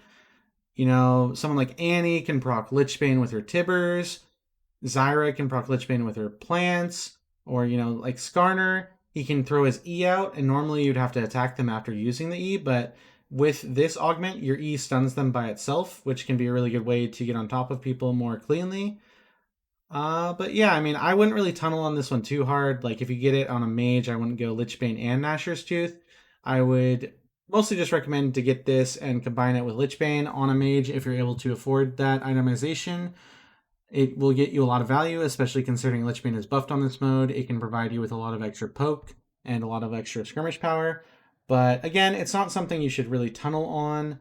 It's just a pretty good option on a lot of characters, and, can just get you some extra value, which is pretty cool. I really like the Lichbane interaction personally, but sometimes if you tunnel on too hard and get it instead of like a Banshees versus a double AP team where you really need Banshees, or a team that has a Zed where you really need Zonias, it can really bite you in the ass. But it's just a cool augment that enhances gameplay, which I'm all for. It doesn't really feel cheesy. It's just something that you can play around. I've even gotten Bork on Zyra versus high HP characters and got a lot of damage from it, applying it on the plants. But yeah, I mean, just a good augment, a cool augment. Wishful Thinking is very basic. It's very boring, but just like vanilla ice cream being basic and boring, it can still be really good. And in most cases, Witchful Thinking is really, really, really powerful. Especially if you get it on your first augment selection, it more than doubles your total AP, which obviously is very, very impactful. But even later on in the game, it can be a great choice, especially when you consider that it's a silver augment and you're comparing it with other silver augments. It is a really, really good option on any character that you can utilize AP ratios. Great cope option for characters even with just, not that best AP ratios, but some AP ratios can still be somewhat okay on them. But yeah, for mages, obviously you love this augment. You love seeing it the first round. gives you so much more damage, and it impacts how much death cap will give you on later on. It impacts how much the power juice will give you later on. Just can't go wrong with this, but not really much more to say with it. Obviously, it's just, a very basic augment, but just because it's basic doesn't mean it's bad. Soul Siphon's obviously a very good augment, just when you look at it. You're not going to get too much lifesteal at the start of the game, but once you're doing a lot of damage, you're going to get a lot of value from the lifesteal. And, at first glance, you'd think its critical would just be better, considering, 20% crit's a lot. But there's a few factors why I prefer Soul Siphon. First of all, when you go over the crit cap, say you have 100% crit and you get 20% crit for whatever reason, say like you need a Mercurial Scimitar or whatever the reason may be, the conversion ratio is really, really awful. You only get 9 attack damage for 20% crit when you get past 100% crit, so its critical a lot of times will not really give you the full value, whereas Soul Siphon, you're always going to be getting that lifesteal, which is really game saving sometimes. But another reason why I really like this over its critical is that when you combine it with the Jeweled Gauntlet, you are able to, like I said earlier in the video, spell vamp from your critical strikes on abilities, and healing 30% of the damage you do with abilities is really, really nuts on, any mage, really, but some characters can really abuse it, like, Cassiopeia, for example, would get so much lifesteal from this, and, just can't go wrong with extra healing. Can't go wrong with extra healing. It's just a really good augment on obviously 80 carries, and obviously you only get Shield Gauntlet. Sometimes it can be a good cope option when you have Tank It or Leave It or anything like that, and you want to accelerate your crit a bit more. It's just a good way to accelerate your tempo in terms of your crit, make it less RNG, get some more consistent crits in. Can't go wrong with it. Just a good augment. Its critical is just like Witchful Thinking, very basic, very vanilla, but 40% crit chance is a lot of crit. It's a great option to pair with Tank It or Leave It. Say if you're playing a mage and you want to get that full damage reduction from Tank It or Leave It, really abuse how OP that augment is. It can be a great option if you don't have a good alternative and you don't really want to build Rite of Ruin. But yeah, like I said a second ago, with Soul Siphon, I just think it's generally better of the two. Although, say if like 60% crit, you don't really want to get another crit item. Taking this augment allows you to build things like Bork or Zephyr or whatever other item you want, and not have to build another crit item and still have 100% crit, which is really, really nice. And even when you have 80% crit and you get this instead of Soul Siphon, it can be a great way to just shore up the RNG in the game and just always crit instead of that 20% chance of not critting and losing the game from it. Can be really nice, even though, like I said, the 80 ratio from extra crit chance is really awful currently. Only getting 9 attack damage for being 20% over 100 is really, really low value. But at the same time, going from 80% crit to 100% crit is not only really impactful, but it also gives you a lot of peace of mind. Losing a game because you didn't get a crit when you have 80% crit obviously feels really, really bad. And it's a good way to shore that up. But just, a decent option on, like I said, anyone that has Tank It or Leave It and, any AD carry. Again, if you have 100% crit and you get this option, I really wouldn't recommend it. You're only going to be getting 18 attack damage from it total, which for Gold Augment is extremely low value. But it might be your best option. So if it is the case, you got to take it. But again, just always be thinking about the situation. Always be thinking about the game. Always be thinking about what you need in the future, who you're going to be playing against. Just a lot of things to consider when you're choosing your augments. Lineup is a really, really strong augment for a wide variety of AD carries. And at the same time, you can also use it on really any character in the game, honestly. Especially if you get it in the first augment selection. Auto attacks are going to be a major source of your damage. So even if you're like a Sona, for example, you're going to be able to utilize this decently for your early rounds. You're not going to get too much value from it later on, but it still is a lot of damage when you're going to be able to proc it. But again, mainly made for AD carries. Just, it's still a versatile rune because, everyone in the game auto attacks. Everyone in the game can get value from it. So it's a good choice, a good alternative for a lot of characters, but I would recommend this highly on an AD carry or anyone that attacks quickly, you know, anyone with consistent auto attack resets, like say a Jax or a Fiora it can go pretty well with. But yeah, I mean, just a lot of extra damage. It really just pumps up your early game, which is really important, especially on these hyper carries that scale really well. Can't really go too wrong with it. Obviously, you would prefer other AD carry focus augments in almost all cases, like Typhoon, or you know, Vulnerability, or Tank It or Leave It. But in some scenarios, Light 'em Up is going to be your best option. So you know, just gotta consider the game state and think about how much you need this early game power. Ice Cold is arguably the most underrated augment in the game. It's hard to really quantify that, but it's definitely without a doubt underrated. It is incredibly powerful on any character that has an innate slow, as long as the slow lasts a decent amount of time. Like for example, I wouldn't really recommend this too highly on Vlad, considering his slows are not really that long of a duration. I mean, your pool will have a lot of impact, but your E only slows for 0.5 seconds, so you're not going to get too much value from it. And you don't really want to buy Rylai's on Vlad too much because you're not really going to be applying it effectively. This augment is much better on characters like Heimer, characters like Zyra, who want to keep people slowed near their turrets and their plants. You're going to get a lot more attacks off with your turrets and plants. You're going to be able to land your stuns and roots a lot easier. It's really good on characters like Annie, where your Tibbers, you're just going to be slowing them constantly.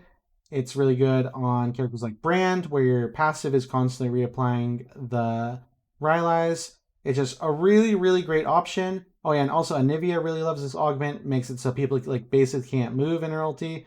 And yeah, I mean, an extra 100 flat movement speed slow on top of the Rylai's 30% slow is just a huge amount on a wide variety of mages and really, really big value for them. I really recommend going Rylai's when you get this option. It will help your mid and late game a lot, although you won't really get innate value from it instantly. It's a really, really great option to make your mid and late game stronger, and do not sleep on this one. Especially when you're versus a lot of melees, it's going to give you a lot of value being able to kite them, making it so they're not going to be able to dive on top of you, which is really, really important on the characters I listed, like a Brand, a Zyra, a Heimer. Obviously, they're not that tanky.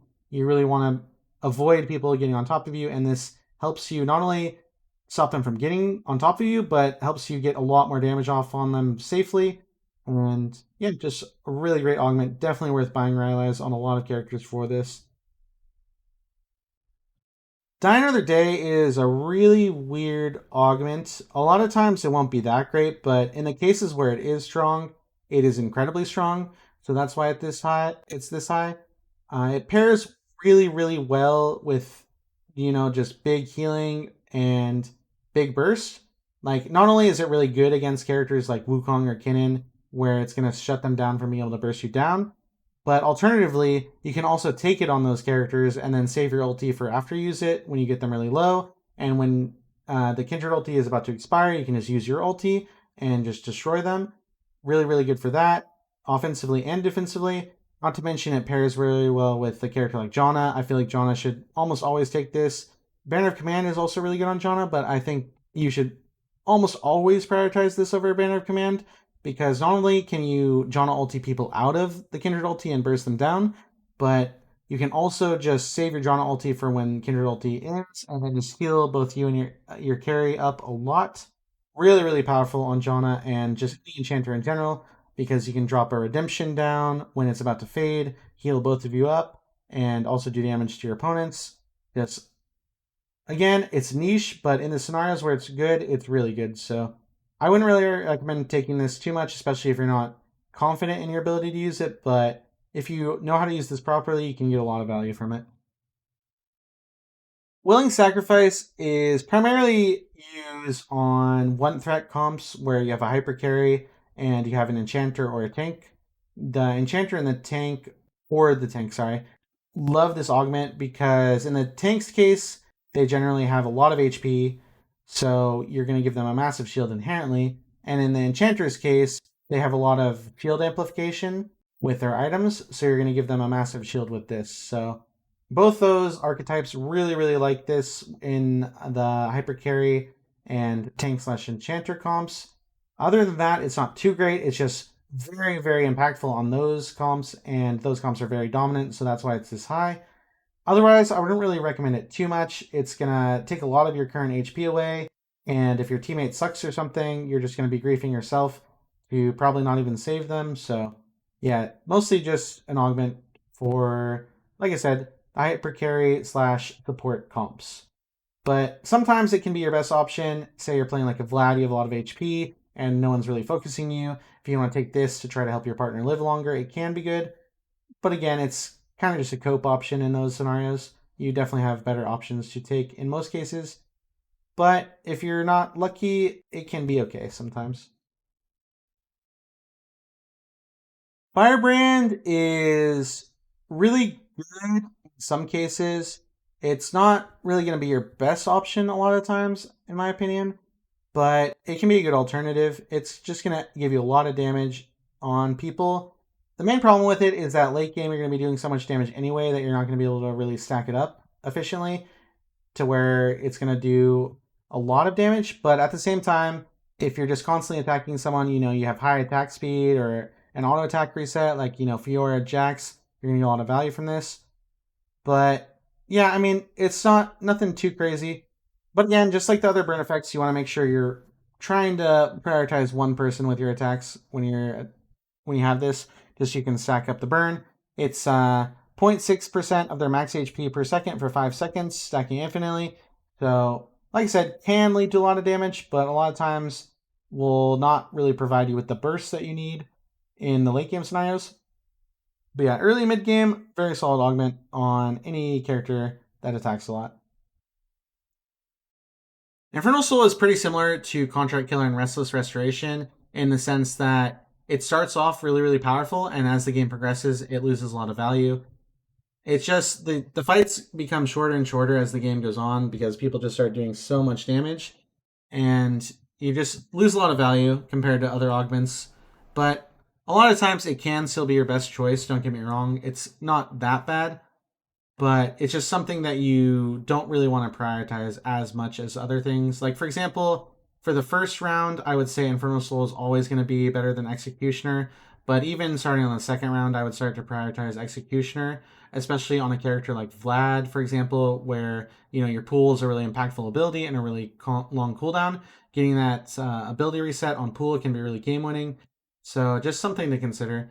The cooldown on Infernal Soul is just a bit too long for the mid late game scenarios, although it can still add up to do a decent amount of damage. It's just nothing too nuts past the early game. Mind the Matter's an interesting one because I used to think it was like by far the best mage augment, but after playing more, I realized that Witchful Thinking and Ice Cold just provide so much more. The damage is just so high in this mode that people are just going to be able to burst through your extra 1,000, 2,000 HP really, really quickly. It doesn't really buy you that much time, or at least nearly as much time as you think it would. Although it's still a pretty solid option. Generally, you want to pair this with Archangels, but sometimes if you're losing early rounds, it's going to be a bit rough to do that because obviously, Archangels doesn't transform into Seraph's Embrace for 2 rounds, so you're going to have a bit of a weaker item. Although you can argue the extra HP you get from Archangels kind of compensates for that. It's kind of just a weird augment. It's good on every mage, but I wouldn't really say it's great on anyone. I mean, yeah, it's just a pretty good option. Almost always I'd prefer Witchful Thinking though, and on a lot of mages I'd prefer Ice Cold. So yeah, just a decent choice. So Sonic Boom is obviously very niche of an augment. It's only really good on like Enchanter or like Ivern type characters where you're going to be constantly healing or shielding your teammate. The damage isn't really what you want from it, although the damage does add up. The slow is really, really nice in a lot of cases. If there's especially if there's a lot of melee on enemy teams, this is going to give you a lot of value because it slows people by 30% for 2 seconds, which can give you a way to, create a lot of distance. If they don't have a gap closer, you're going to be able to just, kite them for the rest of the game. In a lot of cases, it can really just clutch out games for you, especially considering it's a silver augment. The slow is really, really good. But yeah, I mean, not really much else to talk about it. It's just good for enchanters. Vulnerability is a pretty interesting augment for a few reasons. First of all, like I said earlier, it's absolutely bonkers on Misfortune and Corky because it makes them able to crit and do 50% extra damage, which when you factor in how much Misfortune ulti and Corky package do, it makes them do so much damage. They're both coded as damage over time effects. So yeah, it's really, really crazy on them.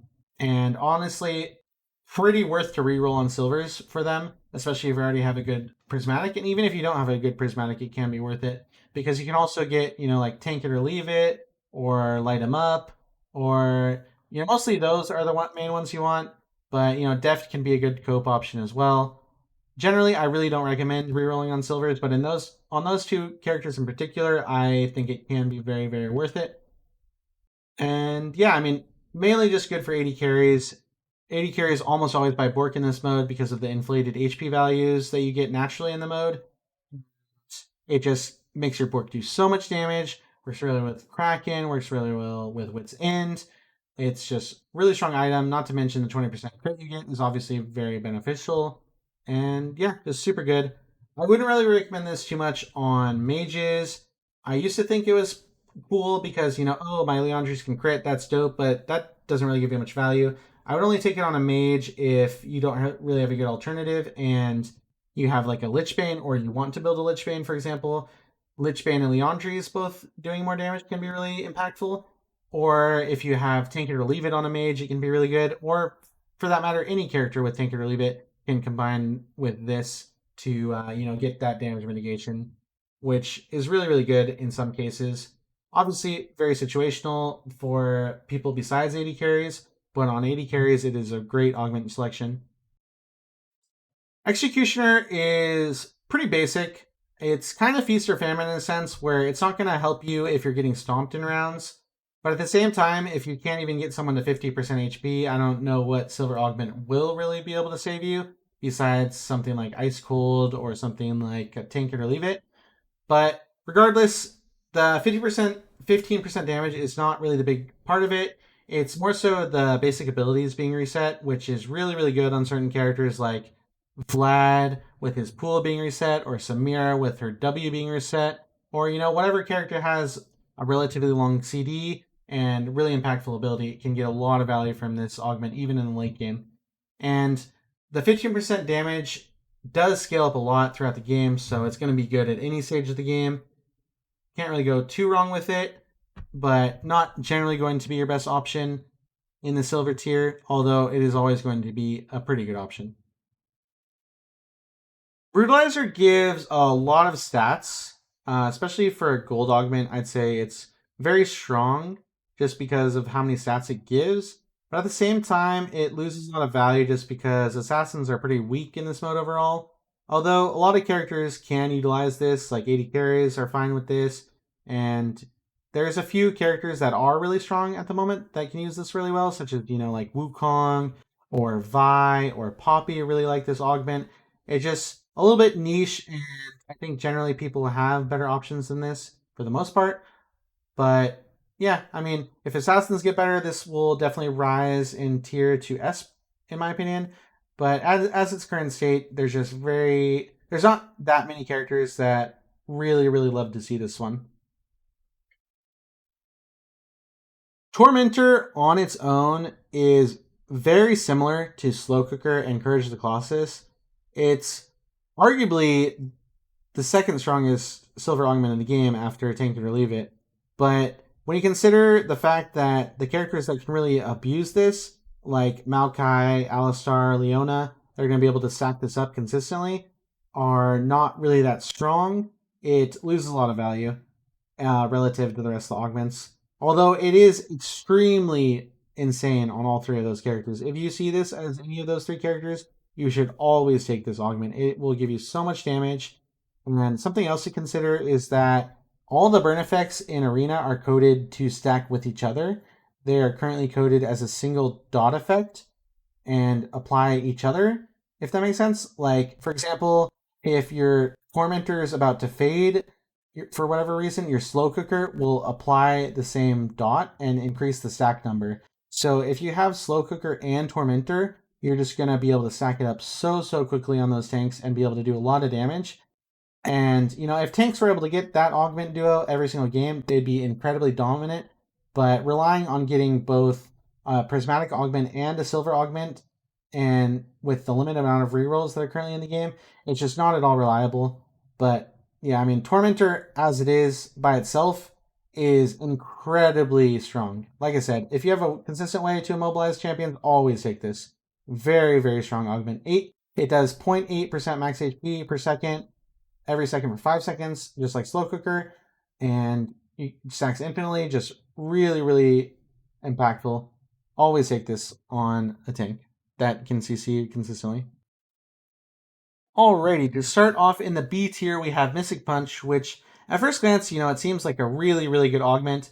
And while it is really good, I think it's only really best for someone like Renekton, where, you know, your stun is coded as an attack, so you're taking 2 seconds off your cooldowns when you do a normal W, and when you have 50 rage, you're taking 3 seconds off your cooldown.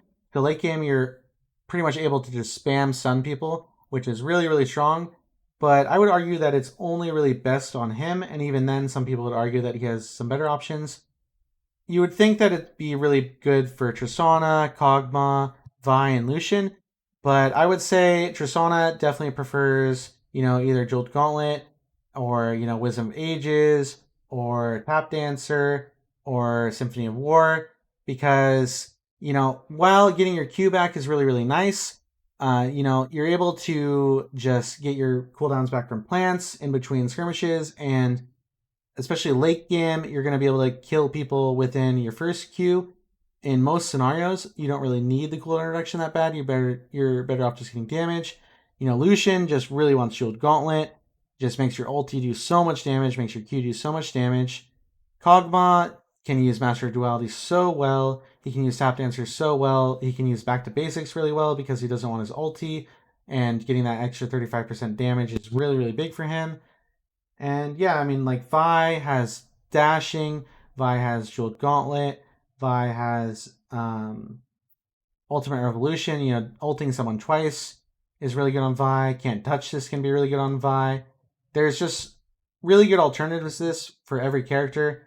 I would, again, only say that Renekton really wants this over anything just because of the interaction he has with his W.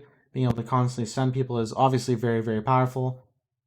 But yeah, just a solid augment. Top of B is not bad by any means. Just, I don't think it's good enough to be an A or S tier. Alrighty, to start off the B tier, we have Mystic Punch. I just want to say that B, C, and D, as well as Niche, are not in any particular order. They're just ordered by, you know, Prismatic, then Gold, then Silver, except for Thread the Needle, where, you know, I have that in the wrong spot. Smile. But yeah, anyway, Mystic Punch is, you know, pretty good. I would only say it's best on Renekton, though. That's why it's this low. You would think that it'd be really good on characters like Kog'Maw, characters like Lucian, Tristana, Vi, where, you know, for Vi, you can reset your Q, your E, but at the same time, you know, dashing, I would argue, is a lot better on Vi. Earthquake is a lot better on Vi. Ultimate Revolution is a lot better on Vi. And Can't Touch This can be really, really good on Vi as well. And in the case of Kog'Maw, I think Tap Dancer, Master of Duality, Back to Basics, Can't Touch This are all really good on him. Back to Basics is going to be usually your best option on Kog'Maw, I'd say. Arguably Master Duality as well, but, you know, the 35% extra damage and healing you get on Kog'Maw is really, really nice because you don't really care about your ulti too much. You're just obliterating people with your W. In Lucian's case, he mostly just wants Jeweled Gauntlet, even though Mystic Punch is also really good on him. Jeweled Gauntlet is the primary Lucian build. Being able to, you know, just kill people so quickly with your ultimate is a huge, huge boon for him, especially when you consider that you can reset your ultimate really quickly with just 4 plants when you build Guardian Dirk. And in Tristana's case, she is the best user of Wisdom of Ages in the game, although I would not consider Wisdom of Ages best for her. Too much World of Warcraft. I would think it's really good on her. Just getting the range earlier is really nice. Getting more points in your Q and your E is really nice. And there is no range cap on her, so getting higher levels isn't necessarily bad because your range is going to keep increasing, which is really good. And at the same time, I would still say that Tap Dancer or Jeweled Gauntlet are better on her than Mystic Punch because, again, especially in the mid late game scenarios, you're going to be killing people so quickly you don't really need the cooldown reduction. And getting the burst from Jeweled Gauntlet on your E and your R are really, really big. And not to mention, even like Windspeakers Blessing, I would say, can be better than Mystic Punch. Getting a lot of resistances can be really, really game saving, especially when you consider, plants are just so, so good. You can just use your Q and get a plant, and your Q is basically off cooldown again. Really, really clutch, and it just really diminishes the amount of value that you get from Mystic Punch overall. And considering it's only best for Renekton, I just can't really put it above B tier. The reason why it's so good on Renekton is the way Renekton W works is when you cast the ability on someone and start attacking them with it, your cooldown starts and your W is coded as an attack. So when you do a normal W, you get 2 seconds off all your spells, and when you do a 50 rage or higher W, you get 3 seconds off all your spells, which late game, if you build around Mystic Punch, you can pretty much just chain stun someone to death, which is obviously just really, really powerful. I don't think anyone can use it as well as Renekton can, so definitely a really good thing to get on Renekton, something you should try to reroll for on Renekton. Dashing, it's pretty self-explanatory who it's going to be good on. Just anyone that has either a lot of dashes like Riven or, really impactful dashes slash, leaps, blinks, teleports like Vi. Those two characters really like this augment. But yeah, just whenever you're playing a character and for whatever reason you think you need any of these abilities to be up more often, it's a good option. It can be really good on Poppy just to get more stuns off. But yeah, it's, like I said, pretty self-explanatory. I'd say it's mainly good for Riven and Vi, but at the same time, I think Earthquake is just really, really good, and you would generally prefer it, especially after the buffs, over something like Dashing. But it's a really, really good alternative option on those types of characters. Can't Touch This is a really cool augment, in my opinion, especially on characters like Kog'Maw or Corki, where you're going to be able to proc it consistently. But at the same time, I don't really consider it best for anyone in the game. It can be really, really clutch, but I think especially for like the average player, they're not going to use it nearly as well as any of the other augments that kind of just play the game for you. You really have to time this one properly, and it kind of makes your playstyle kind of weird, especially on a character like Corki, where you feel like you don't want to waste your ulti and waste the proc that you get from this. Although it is only an 8-second cooldown, it can still kind of warp your playstyle a lot, and I think only the best of the best players can really optimally utilize this augment. So definitely do not recommend this for people that aren't very good at the game, which is the majority of people. No offense, of course, but yeah, it's just a decent augment. It's a cool augment, but can't really think of anyone that this is possibly best for. There's just so many good prismatic augments it has to compete with. And yeah, it's just fun though. Like if you want to have some fun with it, try to invuln some big ability. Can be really clutch, make some montage plays, of course. Lightning Strikes is very solid on any character that has a lot of attack speed. And, even if you don't have that much attack speed, it can be an all right cope option for a lot of people. Even if you have no attack speed at all, it'll still give you at least like 20 attack damage or something, which obviously is not good, but can be better than the alternatives. But yeah, like I said, you just want to use this on characters that sack a lot of attack speed. A lot of times I would think that, Boomerang would still be better, even on characters that have a lot of attack speed, just because Boomerang is so powerful. Being able to break Edge of Night, being able to break Banshees, and it's being able to damage people from really far away is super, super clutch. Even in the late game, Boomerang just does so much damage. But again, it's a really solid cope option. Can just give you some AD, even if you have really low attack speed. It can give you some AD, which is nice. But yeah, again, just an okay option for a lot of people. Shrink Ray is, it's just alright.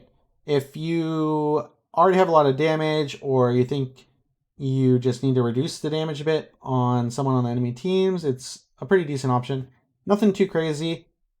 but just always pretty okay. You know, reducing damage by 15% is always good, especially when, you know, damage is so high in this mode. But again, at the same time, I think itemizing slash choosing your augments based on trying to survive is overall going to be much less potent than just itemizing slash choosing augments based on killing people quicker. So if you have the choice between this and lightning strikes as an AD carry, for example, I would almost always choose lightning strikes, but there is situations where, you know, you don't really need more damage and you just need a little bit more survivability where this is a great option. Thread the Needle is obviously a solid option for anyone that likes to do damage. Obviously, characters like Jax, Kaisa, Kog'Maw that do both magic and attack damage really like this one, but at the same time, it's not really best for anyone in the game. So I don't really feel comfortable putting it in A tier or S tier. But it's, you know, you can't really go wrong with extra armor or magic penetration. I think it loses a bit of value considering tanks are very, very rare in this mode, and people having a lot of armor or magic resist is also rare. But at the same time, you can use this to supplement a penetration item and, you know, for whatever reason, skip a Void Staff or skip a Lord Dominator Guard if it doesn't fit your build that well or you really need a certain item for whatever reason. It's good to go this.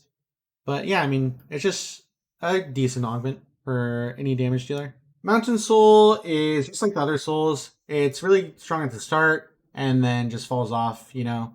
Just doesn't have nearly as much power as most other silver augments. You know, it's just a cope option. It's an okay cope option, but not really that great at all.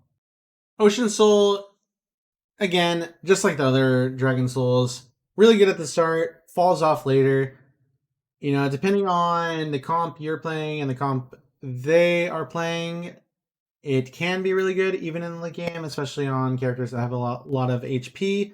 It can be pretty clutch, or if, you know, poke has been a really big deal in your matchups, but generally, late game fights do not last that long, so you will not be getting that much value from Ocean Soul compared to other things.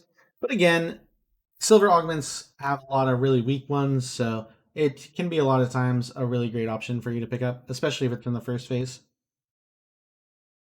Deft, you know, 50% attack speed is good. Just very basic, like a few other augments. A lot of characters like attack speed, it's just generally have better options. Although, you know, can't go wrong with just flat stats that are good for you. Very self-explanatory when you should take this or not. You'll just have to, you know, compare it to the other choices you get, but again, can't really go wrong with 50% attack speed on anyone that attacks regularly. Alrighty, now we are in the C tier, where the augments are starting to get pretty ass. So, again, I just want to reiterate, these are not in a particular order. They are just listed here based on their tiers, prismatic, gold, silver. Okay, so to start it off with, we have Wisdom of Ages. While it is okay on a lot of characters, particularly AD carries or just, you know, anyone that really wants levels, it is nothing too insane. I'd say the best user of this is Tristana because, you know, her E and Q are just very, very powerful abilities to have leveled, and her innate range that she gets from levels helps a lot in a lot of matchups. And also, you get extra attack range past the normal level 18 cap, so it doesn't stop scaling, which is also really nice. But at the same time, I don't think it's best for anyone at all. It is just pure cope. But yeah, just a really, really great cope option for Triss. And I mean, you can argue that it's her best augment in some situations, but I personally am not a huge fan of it. It's just something that I will take if I didn't get something that I like more. In theory, Omni Soul sounds like it's going to be really good, but when you compare it to all these other busted ass prismatic augments, it just really pales in comparison. It's, again, just like most of the other options in C or D, or even niche sometimes, it's just a cope option for a lot of people. You take this if you didn't get anything you wanted at all. I would never choose this over another augment that I actually really liked on a character. Like, this is not something that I would ever seek out, basically. This is just something that appears and I take begrudgingly. So Circle of Death is actually really good on Zac, Mundo, and Soraka. Especially on Zac if you build the healer build with all the plus healing items. But it's really only good on them, and it's like somewhat okay on Vladimir and Swain, but I wouldn't really ever take it on either of those characters unless if I had no other good alternative at all. Uh, but yeah, I mean, it can be really good on Straka, Zac, and Mundo. It usually is all three of their best augments, but none of those characters are that incredible in the mode. Like Mundo is okay, Straka is okay, Zac is okay. I'd say Mundo is definitely the strongest of the three, but in higher elo lobbies, he just gets kited, and there's just a lot of ways to deal with him. Bork just destroys him when he stacks too much HP, and although he can high roll his augments and become a terror, generally he's not going to be that scary. So yeah, it's good on those three. Okay on some others. It's generally not going to be too great though. Feel the Burn is something that I don't know how they would change it, but I personally really don't like this augment at all. It can win you games occasionally, but I don't know. When you compare it to other prismatics, it's really lackluster, especially when you factor in that you lose your flee for this, which flee can be really clutch sometimes, either to get away or chase someone down, reach a plant quicker, or whatever way you use it. I think if it didn't replace Fleet, it would be a lot better. But yeah, it's just hard to compare this with some of the other prismatics when they're just so much stronger in so many cases. So Goliath, in my opinion, is one of the more overrated augments in the game. The main reason why is just because health is nice on some characters, like Mundo, for example, but I would not consider this to be best for anyone in the game. It's just some HP is nice, but again, this mode is all about damage. You want to be killing people. HP will make you live a little bit longer, but when you compare this to Mad Scientist is just way better in my opinion on pretty much everyone. And regardless of that, even if Mad Scientist or Goliath aren't good for you, there's just so many other options you can take on literally any other character. It's just a cope option. I'd say it's definitely better than like Omni Soul, Wisdom of Ages, or Feel the Burn as a cope option, but it's still a cope option nonetheless, and not something anyone really wants to seek out besides maybe a Mundo. But even then, it's kind of just whatever in my opinion. Rabble Rousing can heal you a decent amount on some characters. Generally, I think that Dawnbringer's Resolve is going to be better on the majority of characters, especially in the late game where people are getting bursted down. Although neither of these are really going to save you too often. Uh, Rabble Rousing works best on characters with low cooldown abilities, with also a high HP pool. So generally, it's going to be characters like Zac, characters like Swain, where you're going to be using your cooldowns a lot and getting value from this just because you have such a high HP pool. But again, it's not that amazing. It's just okay. It's just okay on most characters. It can potentially save your life, but it is a gold augment, and compared to other gold augments, it is pretty lackluster. So Dawnbringer's Resolve is pretty mediocre on almost every character in the game. I'd say it gains a lot of value on someone like Maokai or Mundo that has a lot of HP, especially considering they quite often build Spirit Visage. Similar with Zac, you're going to get a lot more value when you have Spirit Visage. But the main type of class that actually uses this is Enchanters. It's actually very good on Enchanters because of all of the percentage heal items that you go. You're going to get a lot more value from this than other characters will. Not to mention, when you have Moonstone, you're also healing your partner, which is really nice. It gives some extra value there. So, only really recommend this on Enchanters for the most part. Although, like I said, the trio of tanks that I recommended can also use this pretty decently if they don't get a better option. From beginning to end, can be super good on some characters with high bursts. Getting some gold from this can actually enable you to reach item break points faster, which is pretty clutch when it happens, but a lot of characters aren't really able to utilize the first strike enough to be able to reach that break point. It's just, an okay augment on some characters. You don't really care for it on anyone. It's not something you're ever gonna really try to reroll to get, which when you compare it to other gold augments, it's not really a great one, but can be alright. Keystone Conjurer is not really amazing. It's decent on some characters. I like it on Sona because you're getting value from the Airy Shield and you're spamming spells a lot. I like it on Annie. If you can keep your Tibbers alive, constantly proccing the Airy and the Comet can add up to a lot of damage, especially if you combo it with something like Ice Cold and Realize, you're going to be landing all those Comets. But in general, it's not something you're ever going to be searching for, so it's in the C tier. It's just, an okay option for some characters. Never something you're going to be looking for. Alrighty, so Vengeance is a really, really weird one. A lot of times it's going to be completely useless, but in the times when it works really, really well. It's extremely feast or famine. When it's active, obviously doing 30% more damage and 30% Omni Vamp is really, really powerful. I would mostly just recommend this when you're solo queuing and you have a really bad partner that's always just feeding. I would take this on certain characters, like Vlad or anyone that can really benefit from extra lifesteal / spell vamp. It can go a long way. Someone like Kale can really benefit from this. Any carry that can potentially 1v2 when you have a really bad teammate, or like maybe you're just potentially boosting your girlfriend or like a really bad friend. It's a good option for those kind of scenarios. You can kind of just have them go in, get some spells, and then you can just pop off with extra damage and look really cool. So again, it's not really good. It's just can be really good situationally, but it's just way too situational to actually be strong.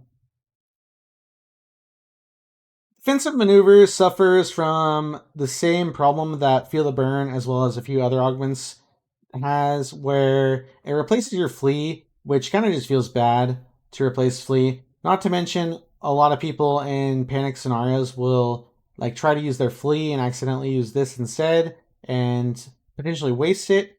But in the case of this, obviously when you're trying to use Flee in a panic scenario, using Heal and Barrier probably won't be that bad. But at the same time, I really only recommend this for enchanters because, again, the healing and shield items are just really, really busted, and they're going to get a lot more value than other characters are going to get from this. So, yeah, it's pretty good on enchanters. They would prefer a couple other augments, but definitely by far the strongest on enchanters. Celestial Body is an interesting one.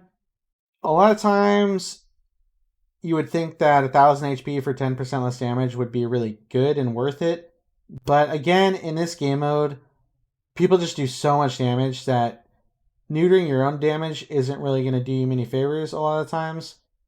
It still can be an okay option, though, if you don't think you need the damage that much and you already do a lot. Or alternatively, I know I'm bringing him a lot, but Vlad can use this pretty well because you gain, I think, around 60-ish AP from this, which is a nice little boost as well.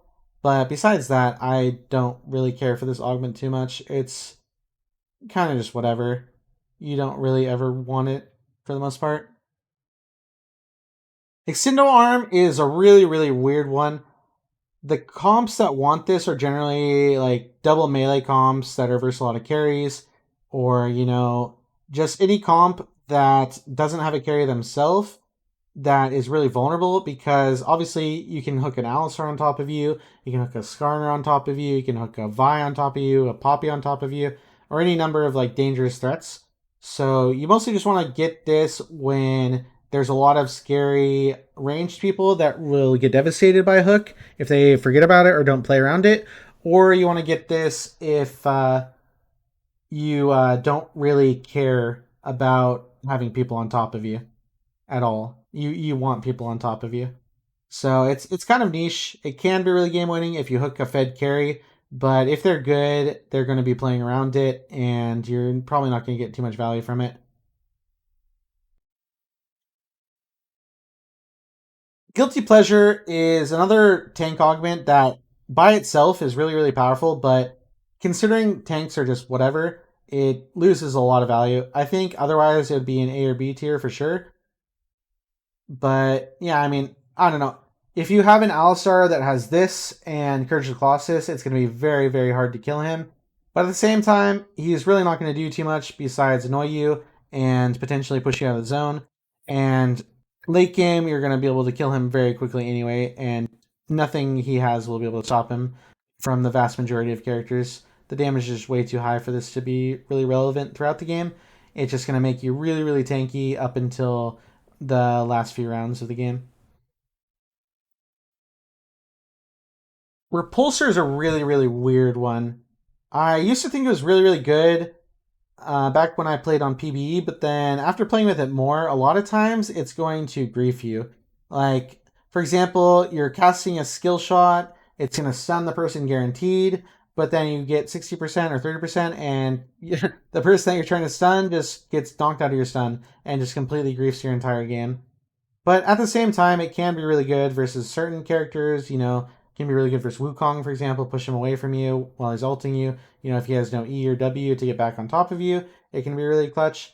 At the same time, it just has a lot of grief potential as well, where it's kind of niche, and it can be really great. It just can also be really bad. So it's kind of hit or miss. That's why I don't like it. But yeah, take it at your own risk. It can be clutch for sure. Can be very clutch. Frozen Foundations is a really interesting one. On a lot of characters, it's pretty bad just because you're losing your flea. I think the main characters that can use this are Poppy and Vayne, because you can just put a wall behind someone and then either Poppy stun them or Vayne condemn them, which obviously is a lot of value, can really turn around a skirmish. Alternatively, I think this can be really good on someone like Anivia if you're really cracked Anivia. You know, you can use a double wall to just like trap someone. If they don't have a way to get out of it, you can just destroy them, or just use it as a really great way to peel. So yeah, it has its niche use, but again, I just really don't like losing Flea. I think they should probably add another Summoner Keybind or something in this game mode. It would really make augments like this feel a lot better. So First Aid Kit at first glance would seem a bit better than C tier to most people, but I think there's just too many items that already enhance healing and shield power in the game where it's like just a bit overkill. I think if Riot ends up nerfing healing and shield power, which I think they should, this augment will become a lot better. But yeah, I mean, it's just okay. And it can be really good on any character that has a lot of self-healing in their kit as well, like Mundo or Soraka, Vlad, Swain, Maokai. They can get value from this. But yeah, I don't know. I would not really pick it over a lot of things. Obviously, you take what you can get, though, as I've said many times in this video. So just take what's best for you. Don't dismiss this as an option, but at the same time, don't overvalue it. So Frostwraith is actually pretty decent in a lot of scenarios. It can, for example, stop a Zed from going to his shadow. It can, stop people from, like a Wukong, from chasing you down with his ulti. It can stop a Kinnan. You can maybe get away from him because of it. Another thing to factor in is that it scales with quantum computing, because as you can see, it has automatically in the tooltip. So that is also a factor when taking this. I generally don't think it's something that you ever really are going to search for. It can be really good, especially say you're like an Alistar or something and you're trying to peel for a carry. It can be pretty clutch. Or, just whenever you want an extra CC ability, it can be nice. You can try to like time it, but there's too many things to focus on, especially for like the average player, that I wouldn't really recommend that. It's just something that you just hope works out. And if it doesn't, it doesn't. It's not really going to hurt you in most cases. So it's not going to be bad. It's just never going to be like super amazing, although it definitely can win you some games. Don't Blink is a really interesting one. This augment in particular is really, really good if you have a Lulu on your team, or if you have Tap Dancer, or if you have with Haste. You know, it's anything where you're gonna be a lot faster than your opponents. It's gonna give you a lot of damage amplification, but a lot of times you're gonna either have around the same movement speed as your opponents, or not that much more than them. Something else to consider is that this works really well when either you or your teammate have Ice Cold and Rylai's and you're constantly slowing them a lot. This gets a lot of value in that scenario because obviously you're going to be a lot faster than them when they're walking or they're in a wheelchair. So that's another factor. But yeah, like I said, really good with Lulu because she can just speed you up if she chooses to. Although, obviously Polymorph is a really cracked ability, so you don't want to tunnel vision on speeding up rather than polymorphing too much. But yeah, it can really boost your damage by a lot. Another thing to consider is that, say you're playing Kaisa, and while you're ulting, you're able to cast your spells. So you can like use your W and your Q midair, and if you do it while you're zooming towards them, it will do a lot of damage. And for example, Corky, when he's packaging, the package will do a bit more damage while you're in the air and getting the movement speed. So that's also pretty nice. Erosion, you can't really go wrong with this one. Reducing armor and MR is always nice, but at the same time, I'd really only recommend this on characters that either have, like Corky's Gatling gun, where you're attacking a lot of times really quickly and you sack it up almost instantaneously, or characters with Leandries, which to be fair is a lot of mages want to build Leandries almost always, or like Lilia, Brand, etc., etc. It's really good on characters that have dots in their kit. Yeah, I don't know. Don't tunnel vision on this one too hard. If you are only auto attacking, you have to put 20 stacks up to get the full value. So obviously that's a lot of attacks. So like I said, mostly just on characters that have a way to do a lot of damage in like small increments quickly, or any character with a dot can utilize this really, really well. And it ends up being 30% armor and magic penetration. So it's like a better version of Thread the Needle, not only in terms of the magic and armor penetration, but also in the fact that it's not yours only, it's also for your teammate that gets the benefits. So can be really good for sure. Blunt Force is a really weird one. It obviously gains value as the game goes on, but still there's a lot better silver augments in my opinion. Obviously, if you're like a full AD assassin, this one can be really clutch for you in the late game, but nothing that is too insane. Can't really go wrong with it on any character that wants attack damage, but it's not really gonna be a game changer most times. So yeah, just obviously pretty self-explanatory when this one's gonna be good for you. Just don't tunnel vision on too hard. Like for example, on 80 carries, I would almost always prefer Deft, or Tank It or Leave It, Light 'em Up, Typhoon, or whatever else. It's just not really gonna be too crazy a lot of times, but it can be pretty good. Buckle Up is a really fun one, and new skills really pay off for this one. It handles really similar to Snowball as far as I know. I'm not really a huge new enthusiast myself. You'd have to ask that guy that screams all the time on Europe, Kesha, or like whatever else Nunu main there is. But from my understanding, it's very, very similar to the feeling of Snowball, with a similar effect. Although it does CC you when you land as well as CC them, so it's not really that amazing. Uh, Something to consider that I saw recently is that if you're, I don't know how it works exactly, but I saw like an Urgot attacking people as he drove by. So that's a pretty interesting mechanic. I don't know what other characters can really utilize that, but yeah, it was pretty pretty ridiculous. He did like 2k damage to someone just driving by. Just drive-by shooting on League of Legends, pretty effective apparently, but not really sure how that interaction works. If someone wants to like enlighten me in the comments, I'd appreciate that. If it's like only an Urgot exclusive thing or whatever. But yeah, I think this is mostly just a for fun augment. A lot of the maps is very hard to actually reach people, especially if they're trying to avoid you. And yeah, it can end up griefing you if you like hit a wall, get knocked up for a second or whatever, and they can punish you. But yeah, I mean it's just fun. It's just a fun augment. I just if you're tryharding, I don't really recommend it a lot of the times. So, in theory, you'd think Fallen Aegis is better than it is, but realistically, the main map you can even abuse this on, in most cases, unless you have like ghost crawlers or you're like super fast for whatever reason, there's a huge movement speed difference, is the map that most people hate, which is the circular map with only one plant in the middle. There's a lot of reasons why that map sucks, in my opinion. It's just way too small. Only one plant really limits the options. It just favors a lot of comps due to that. And yeah, I mean, it's just a really shit map, in my opinion. But regardless of that, that's not the main point of this. Black Shield only lasting 12 seconds enables the enemy team to play around it and try to just avoid you for 12 seconds. And it's really hard for most characters to be able to engage with that within that time frame.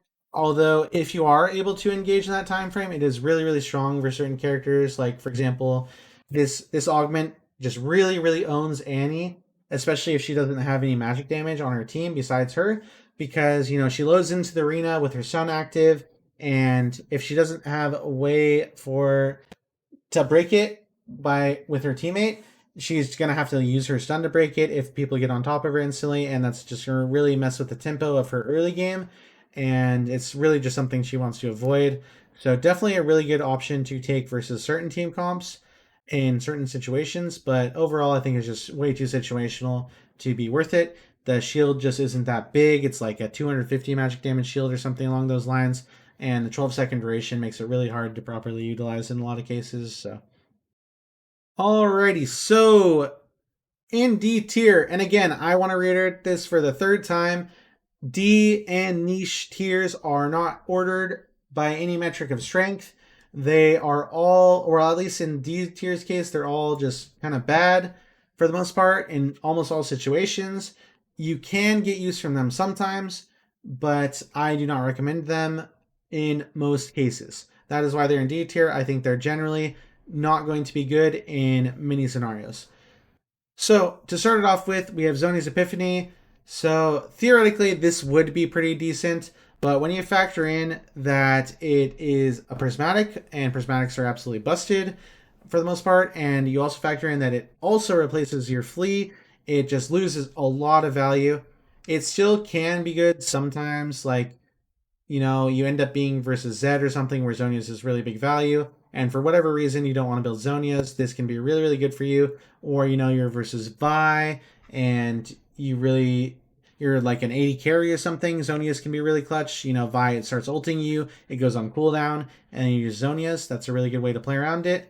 But at the same time, it's just super, super niche. I can't really recommend taking it that often. And yeah, I mean, take it when you think it'll be good for you, but I personally am not a fan of this augment that much. So next up is Combo Master, and while Phase Rush can be really good situationally, a lot of times you're not going to actually get any value from it because the cooldown on Electrocute and Phase Rush are both very long.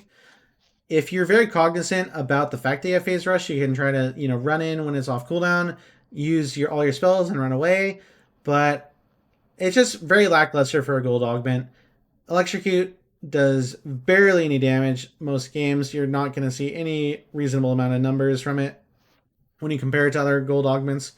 And yeah, if you're very confident in your ability to properly use Phase Rush, you can take this in some scenarios, but it's just really niche. I can't really recommend it that often. Dive Bomber is an interesting one. It obviously gains a lot of value if you have a really tanky guy on your team and he's the one that's dying first generally, or it gains a lot of value if you have a lot of melees on the enemy teams, because for example, it's only the explosion only does damage near where the person died. So if there's a bunch of ranged people on the enemy teams, you're probably not going to get any value from this at all, unless if you just purposefully do your best to try to die on top of them. But obviously very situational. It can clutch you a game sometimes, but it's just super situational. Not a big fan of this one at all. Have never really seen it do that well. And yeah, just don't really recommend it too much. Okay, so this next one might be a very controversial take to the vast majority of players.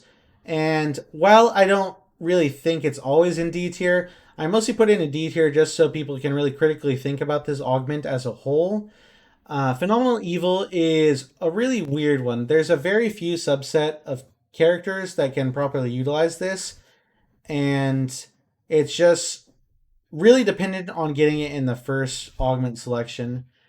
You can sometimes take it in the second and maybe the third ones, but you're a lot of times going to get very, very little value from it, especially if your character's not good at sacking it.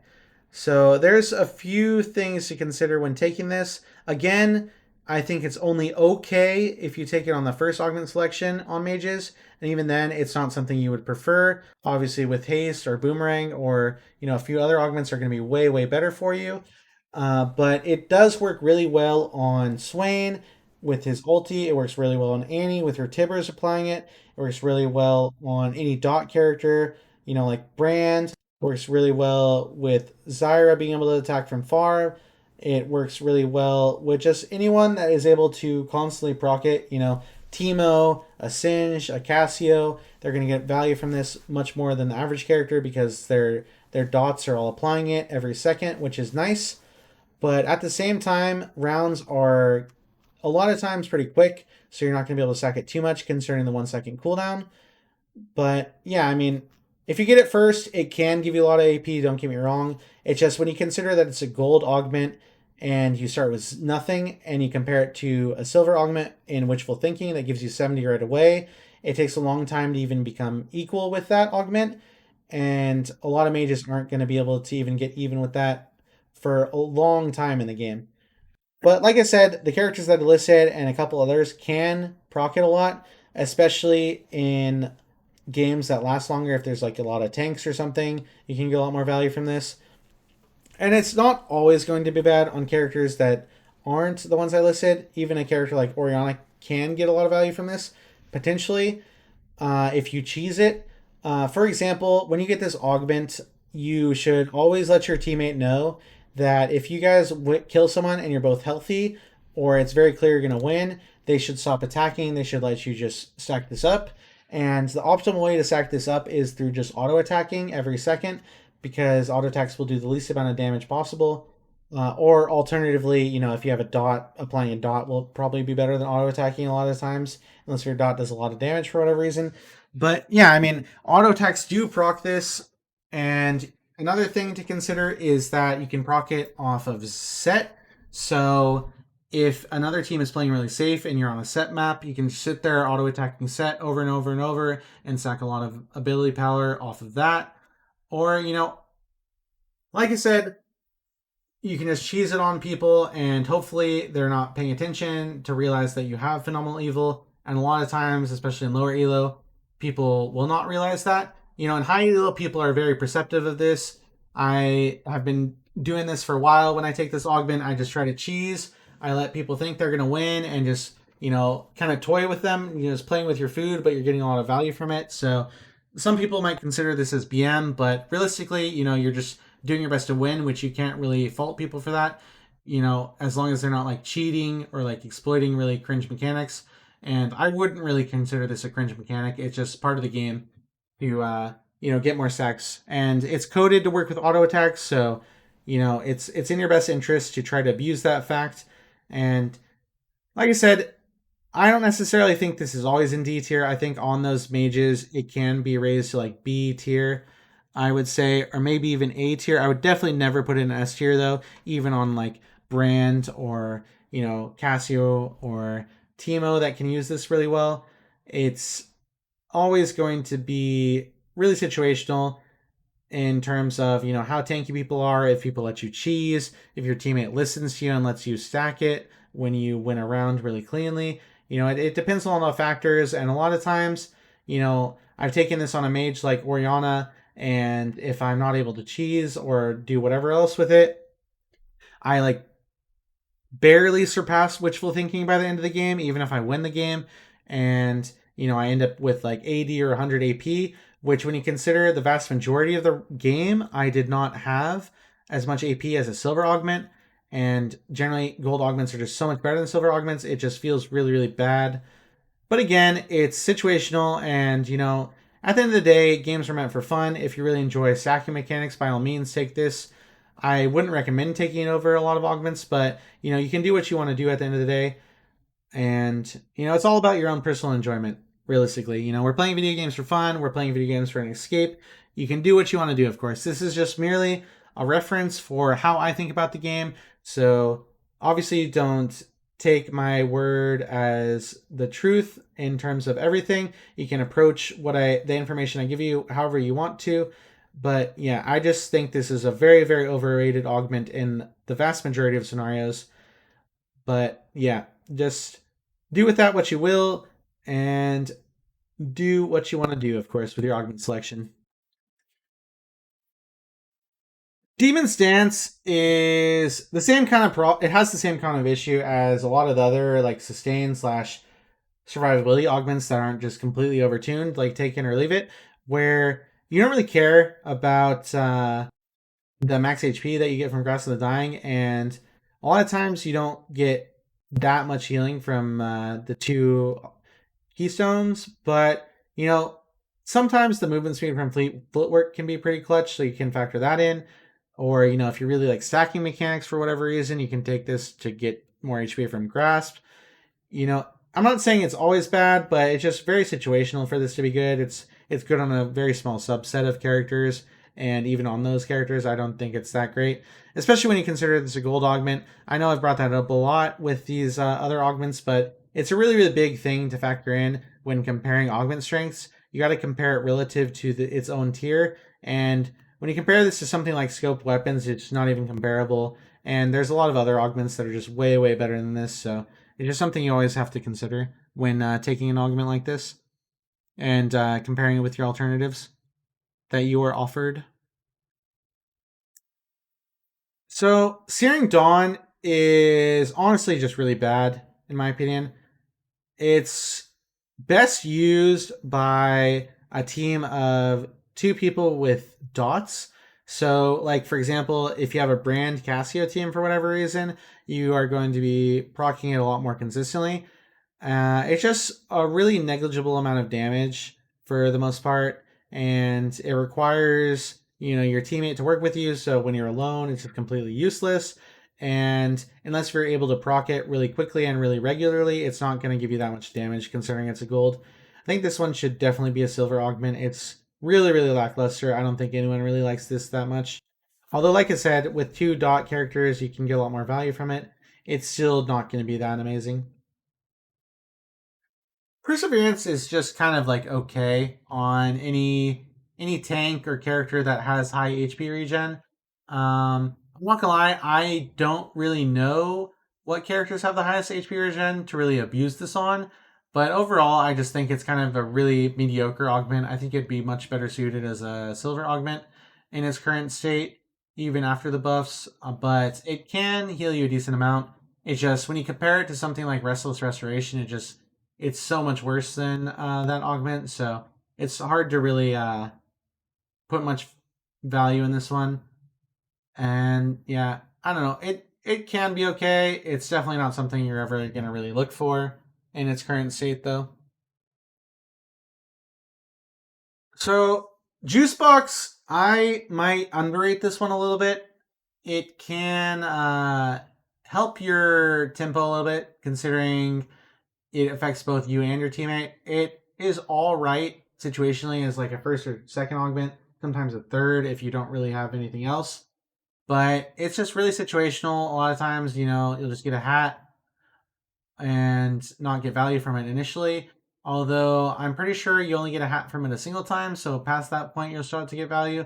But at the same time, if your character that doesn't have any ability haste, you're not going to get much value from ability haste potion. Or, if you're a character that doesn't have much HP, you're not going to get as much value from the HP pot. And, etc., etc. It's an okay augment, but definitely not something you're ever going to really look for. Buff Buddies is not really good. I'd say it's best used on energy characters to just, make it so you can cast more spells if you ever run into any energy issues. But at the same time, I don't think they should really prioritize it that highly.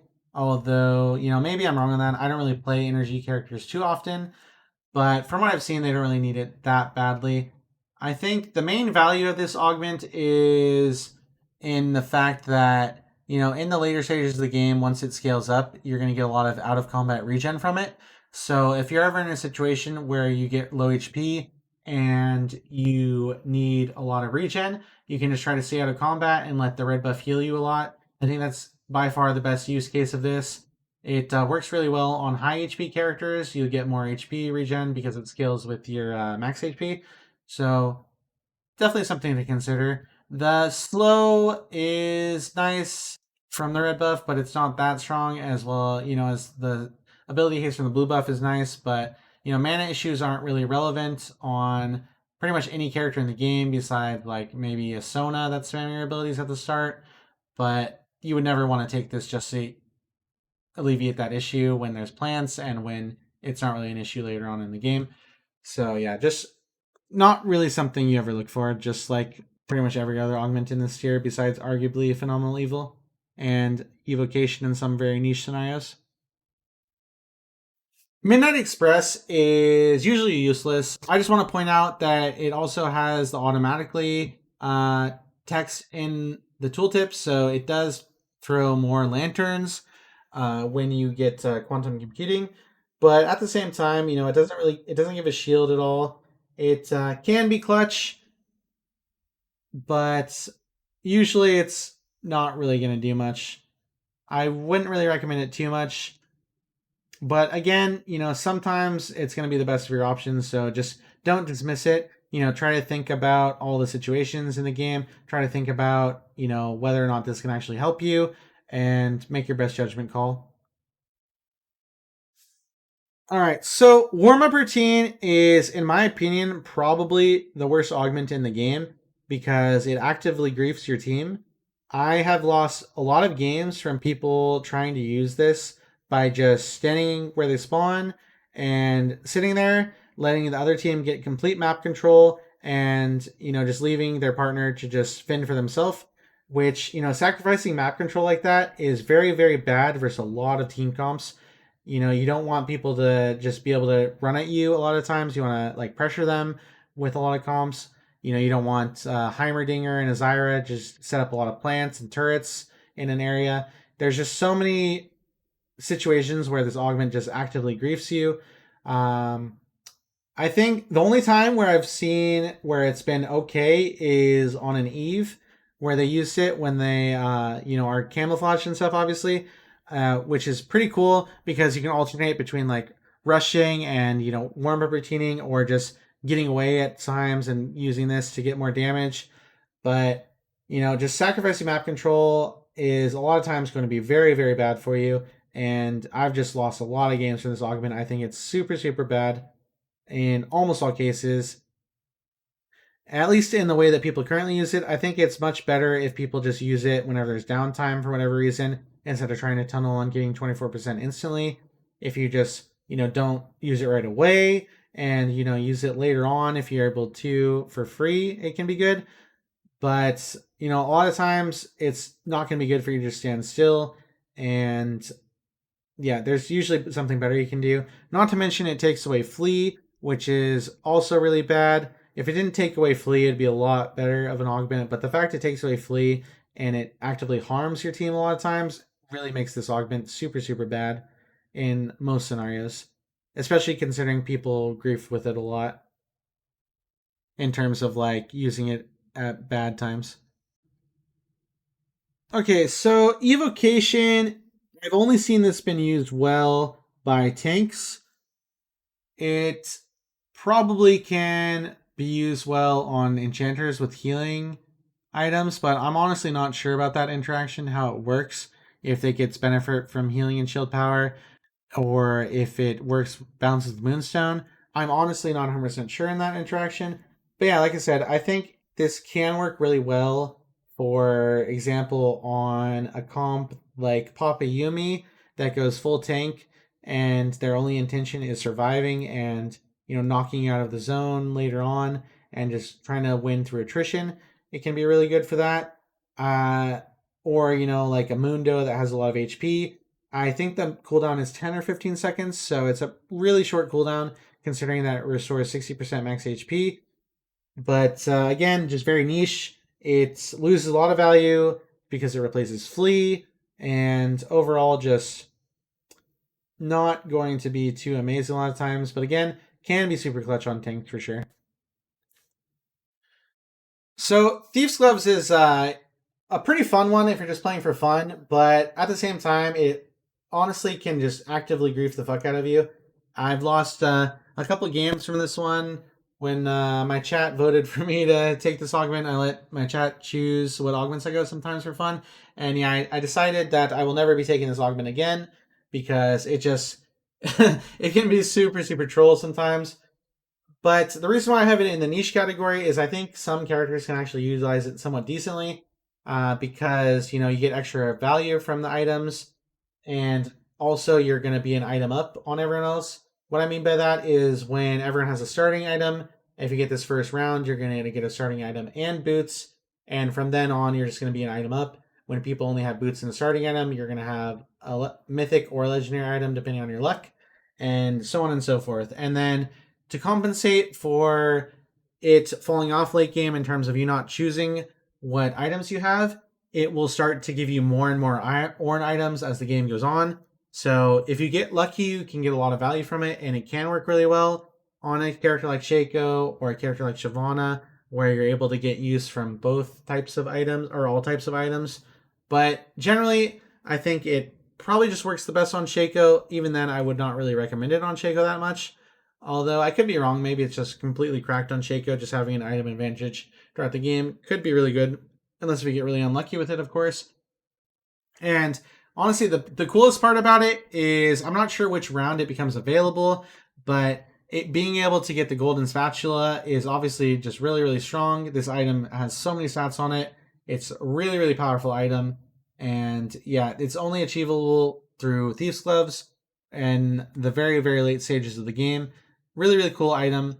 But yeah, I don't know if it's worth suffering through having Thief's Gloves the rest of the game just to maybe achieve that item. You're probably going to lose before you get to that point. But yeah, it's just, it's an interesting augment. I wouldn't say it's good, but it's interesting. So Earthquake is really, really good. It got buffed from the version that you see here. So instead of a 1 second detonation timer, it takes 0.75 seconds. And I really don't think this augment is needed to be buffed. I think it was already really, really powerful on the characters that utilize it. The problem with the augment is that there's a lot of characters that can't really utilize it well, and I think people get baited into taking it on a lot of characters where you're not really going to get value from it much at all. Like, for example, a lot of people think this would be good on Corki, where it's actually going to be pretty useless on Corki a lot of times. When you package in, you're going to push them out of the way of this. So, yeah, I think Riot maybe buffed this because it had a low win rate or something, but it was probably just due to people taking it when they shouldn't take it. I think this augment is really good on Poppy. It's really good on, Riven. It's really good on anyone that gets Blade Waltz. If for whatever reason you get this and Blade Waltz, it can be really cool because you cause 8 little earthquakes around wherever you're jumping. But yeah, whenever you use a blast cone, whenever you flash or any form of movement ability, it leaves a long trail. It works with Now You See Me, which is a pretty cool interaction. It works with Zed Shadows, which makes just huge, huge earthquakes sometimes. But realistically, I think it's just best on characters that can create the guaranteed damage from it. Like a Pike stun is great at doing it because you not only cause the earthquake to happen, but you also stun them, so they get hit by guaranteed. You just want to look for interactions like that where you're going to get the guaranteed value from it. So it is really good in the right hands, but it's niche, so I put it in the niche tier, of course. Accelerating Sorcery is an interesting one. I think it's good on a couple characters. I wouldn't really recommend it on the vast majority of characters, though. So the characters that I think this one is good on is, I think it's really good on Sona, I think it's really good on Skarner, and I think it's really good on Orianna. And I'm surely missing some others that it's really good on. But the reason why it's good on these 3 characters is not only do they benefit a lot from ability haste, but they all do a really good job at stacking it before they interact with opponents. So yeah, like you don't have to land your ability on anyone to get the 8 ability haste from your abilities. So being able to just sit there and try to run away on characters like Sona, characters like Orianna and Skarner, and just stack this up really quickly can give you a lot of value and give you a huge swing in the fights. If you're down to just play it really slowly, you can get a lot of value from that. And even if you don't want to do that and you just run in, it can still give you a lot of value on these characters just because they have relatively short cooldowns. More so Sona and Skarner than Orianna, but even Orianna, once she gets going, can start sacking this really, really quickly. And yeah, it's a fun augment. You know, casting more spells is always fun. I just wouldn't really recommend it on too many characters because a lot of characters aren't really going to be able to sack it as quickly as they would need to get value from it compared to the other augments. Back to Basics is a really interesting one. So if you're curious about the numbers, it gives 35% damage, 35% healing, and 35% extra shielding, as well as 60 ability haste, which is a lot of stats. And it can be good on a few characters. I think the characters that best use it, though, are Kog'Maw, Pantheon, and Jhin. All 3 characters, you don't really care about your ulti that much. But it has its place on other characters as well, depending on what you're playing against and depending on how your playstyle is, or depending on what your augments are, or what items you have, etc., etc. Like, for example, I think this augment can be very good on Lethality Poppy, for example, if you don't get good alternatives. Doing an extra 35% damage and getting 60 ability haste really, really amplifies your potential as Lethality Poppy. And you know, it's just a lot of stats. So if you want to sacrifice your ulti for it, by all means, go ahead. I just think a lot of characters really benefit from having their ultis, so do it at your own risk, of course.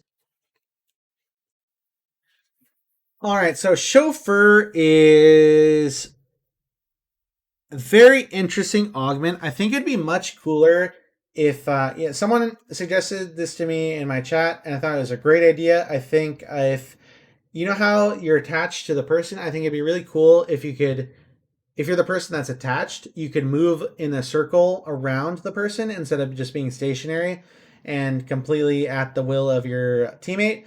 I think it just, in its current form, puts a lot of pressure on the person that's driving you around, which isn't necessarily a bad thing, but it just gives more agency to the person that is the passenger, where, you know, it would be a nice thing for sure.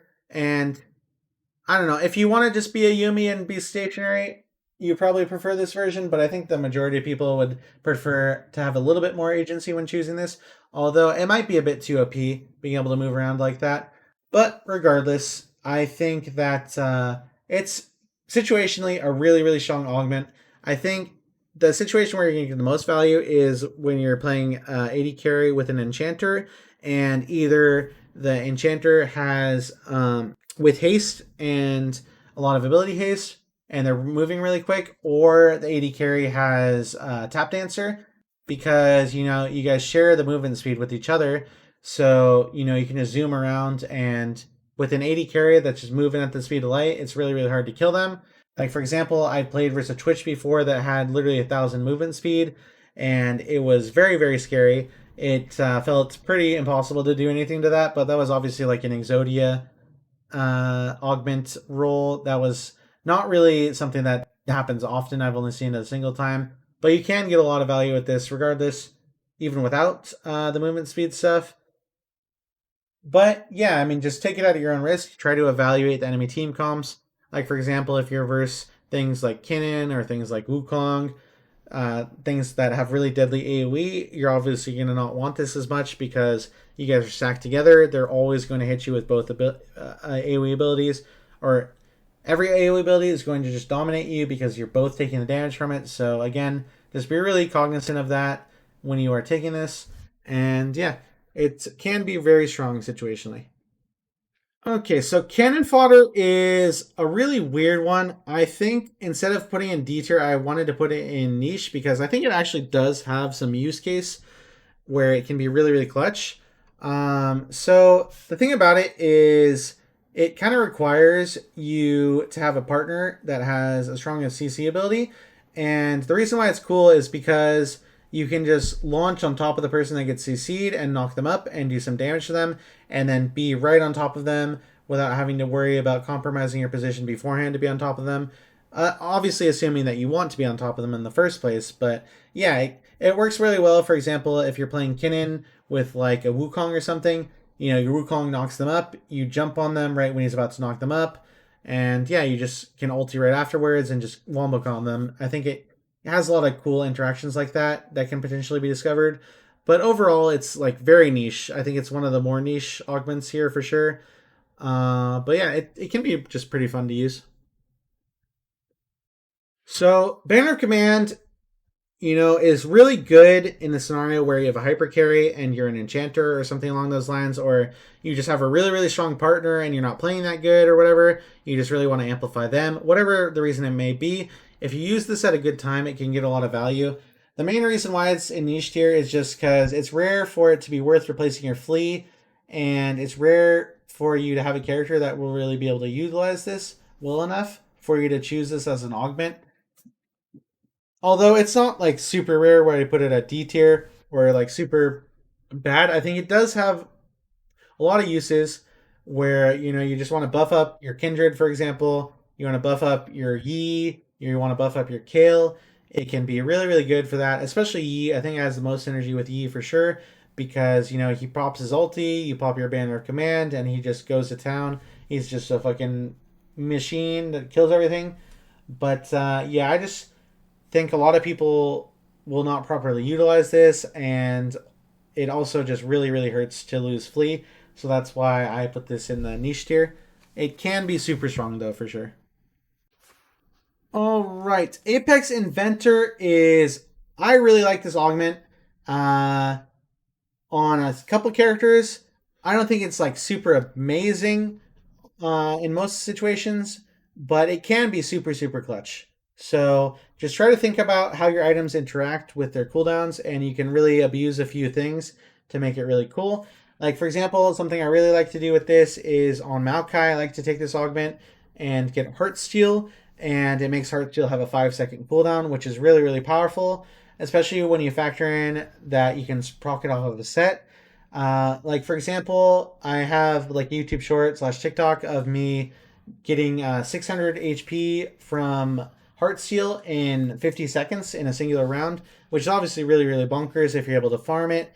If you do get this augment with Heartsteel, make sure you let your teammate know that you want to stack your Heartsteel if you ever win a round really cleanly or like kill the first guy really cleanly.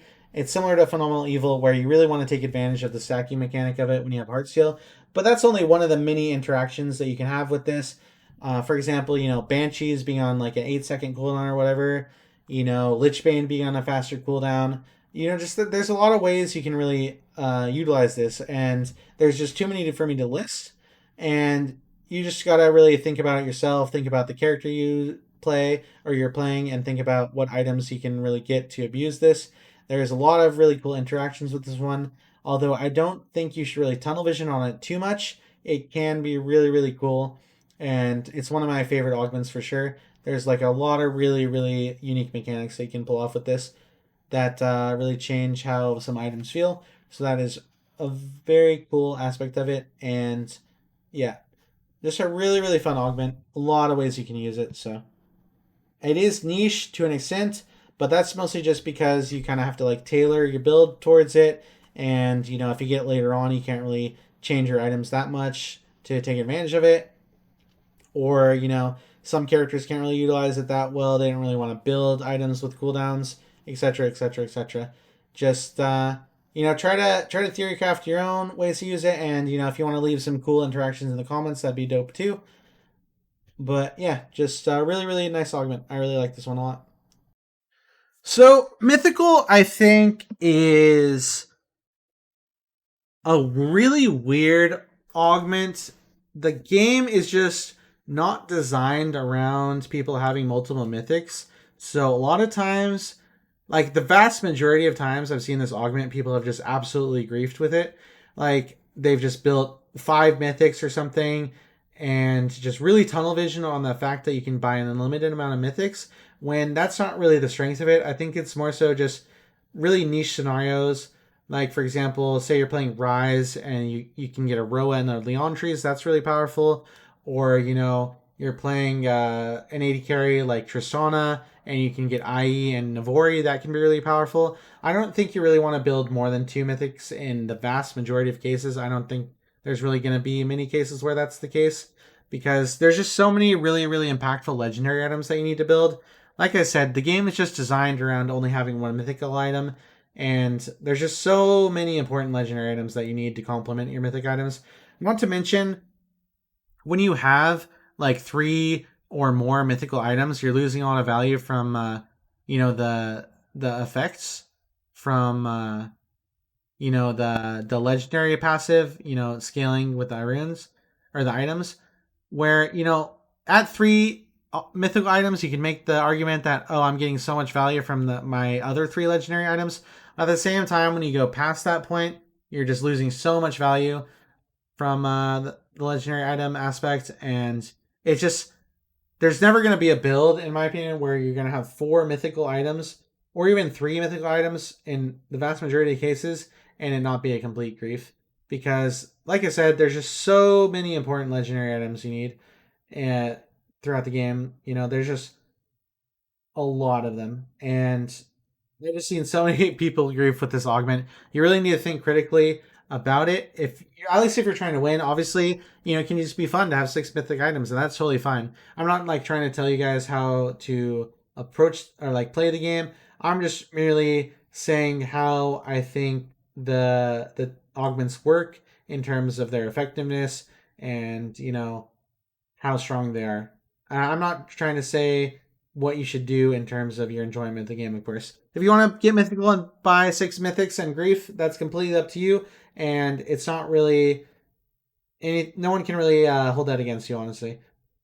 But yeah, just if you are trying to win, I recommend really thinking critically about how you use this augment, because you got to also factor in that it is taking up a slot from another potentially really, really powerful gold augment. So there's definitely drawbacks to this one. And not to mention, if you get it as a 4th augment selection, it's just completely useless because you're not going to be able to change your items in time for it to be relevant. And yeah, it's just a lot of situational shit with this one. I think it's very, very neat for sure. So Outlaw's Grit is super, super good on some characters, like Riven, for example. You can sack this almost instantly on Riven. I don't think it's too great on a lot of characters, though. I mean, just because you have a dash doesn't make this good, or just because you have a leap, blink, or teleport, or whatever. It mostly becomes relevant when you're able to sack it quickly, or if you want to, you can just try to play it slowly and try to avoid them and sack it up before you engage. But a lot of times using your mobility move and before you are even in combat can be heavily punished by your opponent. So just do that really sparingly. But yeah, on someone like Riven, this is obviously just bonkers.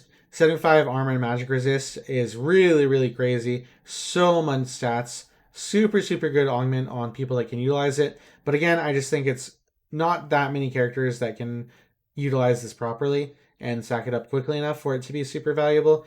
But it is really, really strong if you are able to, though. All right, so Castle is a really, really cool augment, honestly. The thing about this one is I would pretty much never take this in solo queue, honestly.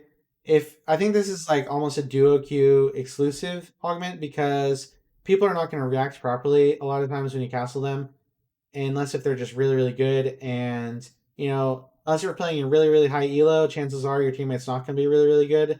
And chances are you might just use this at a completely awful time because you want to like use flee or something, and then you just, instead of saving yourself, I mean, you do technically save yourself, I guess, in that scenario, but you just completely grief your teammate instead, which obviously is not ideal unless if you're into that kind of thing. But if you are into that kind of thing, maybe seek therapy or some type of rehabilitation. But yeah, regardless of that, I think it does have some uses where you can use it pretty interestingly. Like for example, you can swap your Kinnan on top of people, so he doesn't have to use his mobility shit to get on top of them, or whatever other case of using it. There's a lot of instances where it can be good. Like you can swap your team out of danger, and in a time where you're not going to be put in danger yourself, like swap them on top of a plant, or whatever case you want to use it for. There's a few different cases where it can be really, really clutch, but again, I think this is more so just an augment that is meant for people on voice comms. But yeah, definitely a lot of cool interactions you can have with this one. Just gotta remember that it replaces your flea, so you don't use it at a really, really troll time. Okay, this one I really, really like. This might even be my favorite augment in the game. I love this augment a lot. I think there's just so much outplay you can do with it. I think it's one of the most underrated augments in the game, without a doubt. Obviously, it's a lot better if you have mobility in your kit that's on a low cooldown, but it also works with like flash. It also works with blast cones. Any form of mobility that you yourself activate will put the teleporter on the ground and it just never goes away. So, like, for example, you can put it on top of a plant that is respawning in, say, like 20 seconds or whatever, and, go to another plant, take that plant, teleport to the other one. You can say you have it on Tristana, you can jump in, and then, there's an Annie on the enemy team, and just teleport back right when you think she's going to react to it and just completely outplay her Tibbers. Or, you're versus Kinnan, and he starts to ulti you before you get stunned. You can just, now you see me back to where you had your teleporter. There's just a lot of use cases for it. I think it's a really, really cool augment. Super, super fun. I really love this augment as a whole. I think it's super underrated, like I said. A lot of ways you can utilize this one, especially considering when you use the effect, you get 50% movement speed for 2 seconds. So even if you're not moving too far away from you can use that as a way, like a flea, basically, like a pseudo flea in a sense. And yeah, just really, really, really fun augment. I really recommend tinkering around with this one on a lot of characters. Once you get used to using it, you can make a lot of really clutch plays. So yeah, just a great augment in my opinion, especially considering it's silver. I just really love this one. Okay, last but not least is Shadowrunner. This one is pretty interesting. I think it's very solid on a couple of characters in particular, but any character that has any of these effects can make use of it, of course, especially considering it's a silver augment. 300 movement speed for 2 seconds is a lot of movement speed. And like I've said multiple times in the video, movement speed is very, very powerful in a lot of situations. So definitely do not sleep on this one. The two characters that I think probably use this the best are Viego and Wukong. The reason why is because Viego can use it when he comes out of his stealth. He can use it when he uses his W or when he uses his ulti. He gets the movement speed all 3 times. Not to mention, Wukong can also use it like that. You can get 3 uses out of it. So Wukong, when you use your W, you get the 300 movement speed. When you come out of your W stealth, you get that 300 movement speed. And when you use your E, you get the 300 movement speed. So it's really, really cool for both those characters. But like I said, it can work on a lot of different characters. Like, for example, a Riven with this, is going to be moving all over the place super, super quickly. And yeah, I mean, there's a lot of characters that can use this because there's just a lot of mobility in League as it currently stands. So just a great augment on a lot of characters. Another thing to consider is that it works with Now You See Me, because Now You See Me is coded as a teleport. So you get the 50% movement speed for 2 seconds plus the 300 movement speed and just be like a Ferrari. So just a really, really good augment in some scenarios. Yeah, just really fun as well. So alrighty, that is the end of my first augments tier list and my first video that comes even close to this. I've only made one YouTube video before in my life, so yeah, this is obviously way longer than anything I've done before. Sorry for rambling and saying a lot. I need to work on that for sure. It's a work in progress. Hopefully, I was clear with the information I gave. I hope that you guys were able to learn a lot of stuff. And yeah, if you guys have any questions or comments about the augment tier list, you can feel free to, either post in the comments here, post in my Discord, post in my stream chat, or whatever. I really enjoy helping people learn. I really enjoy helping people in general. So, don't be shy. It's really hard to annoy me. So whatever question you have, however dumb you may think it sounds, I would love to help you with it. So yeah, If you have any criticism as well about the video, I would also appreciate that a lot. And yeah, until next time, my dudes, I hope you have a great rest of your day / night, and hope to see you soon in my next video. Much love, everyone.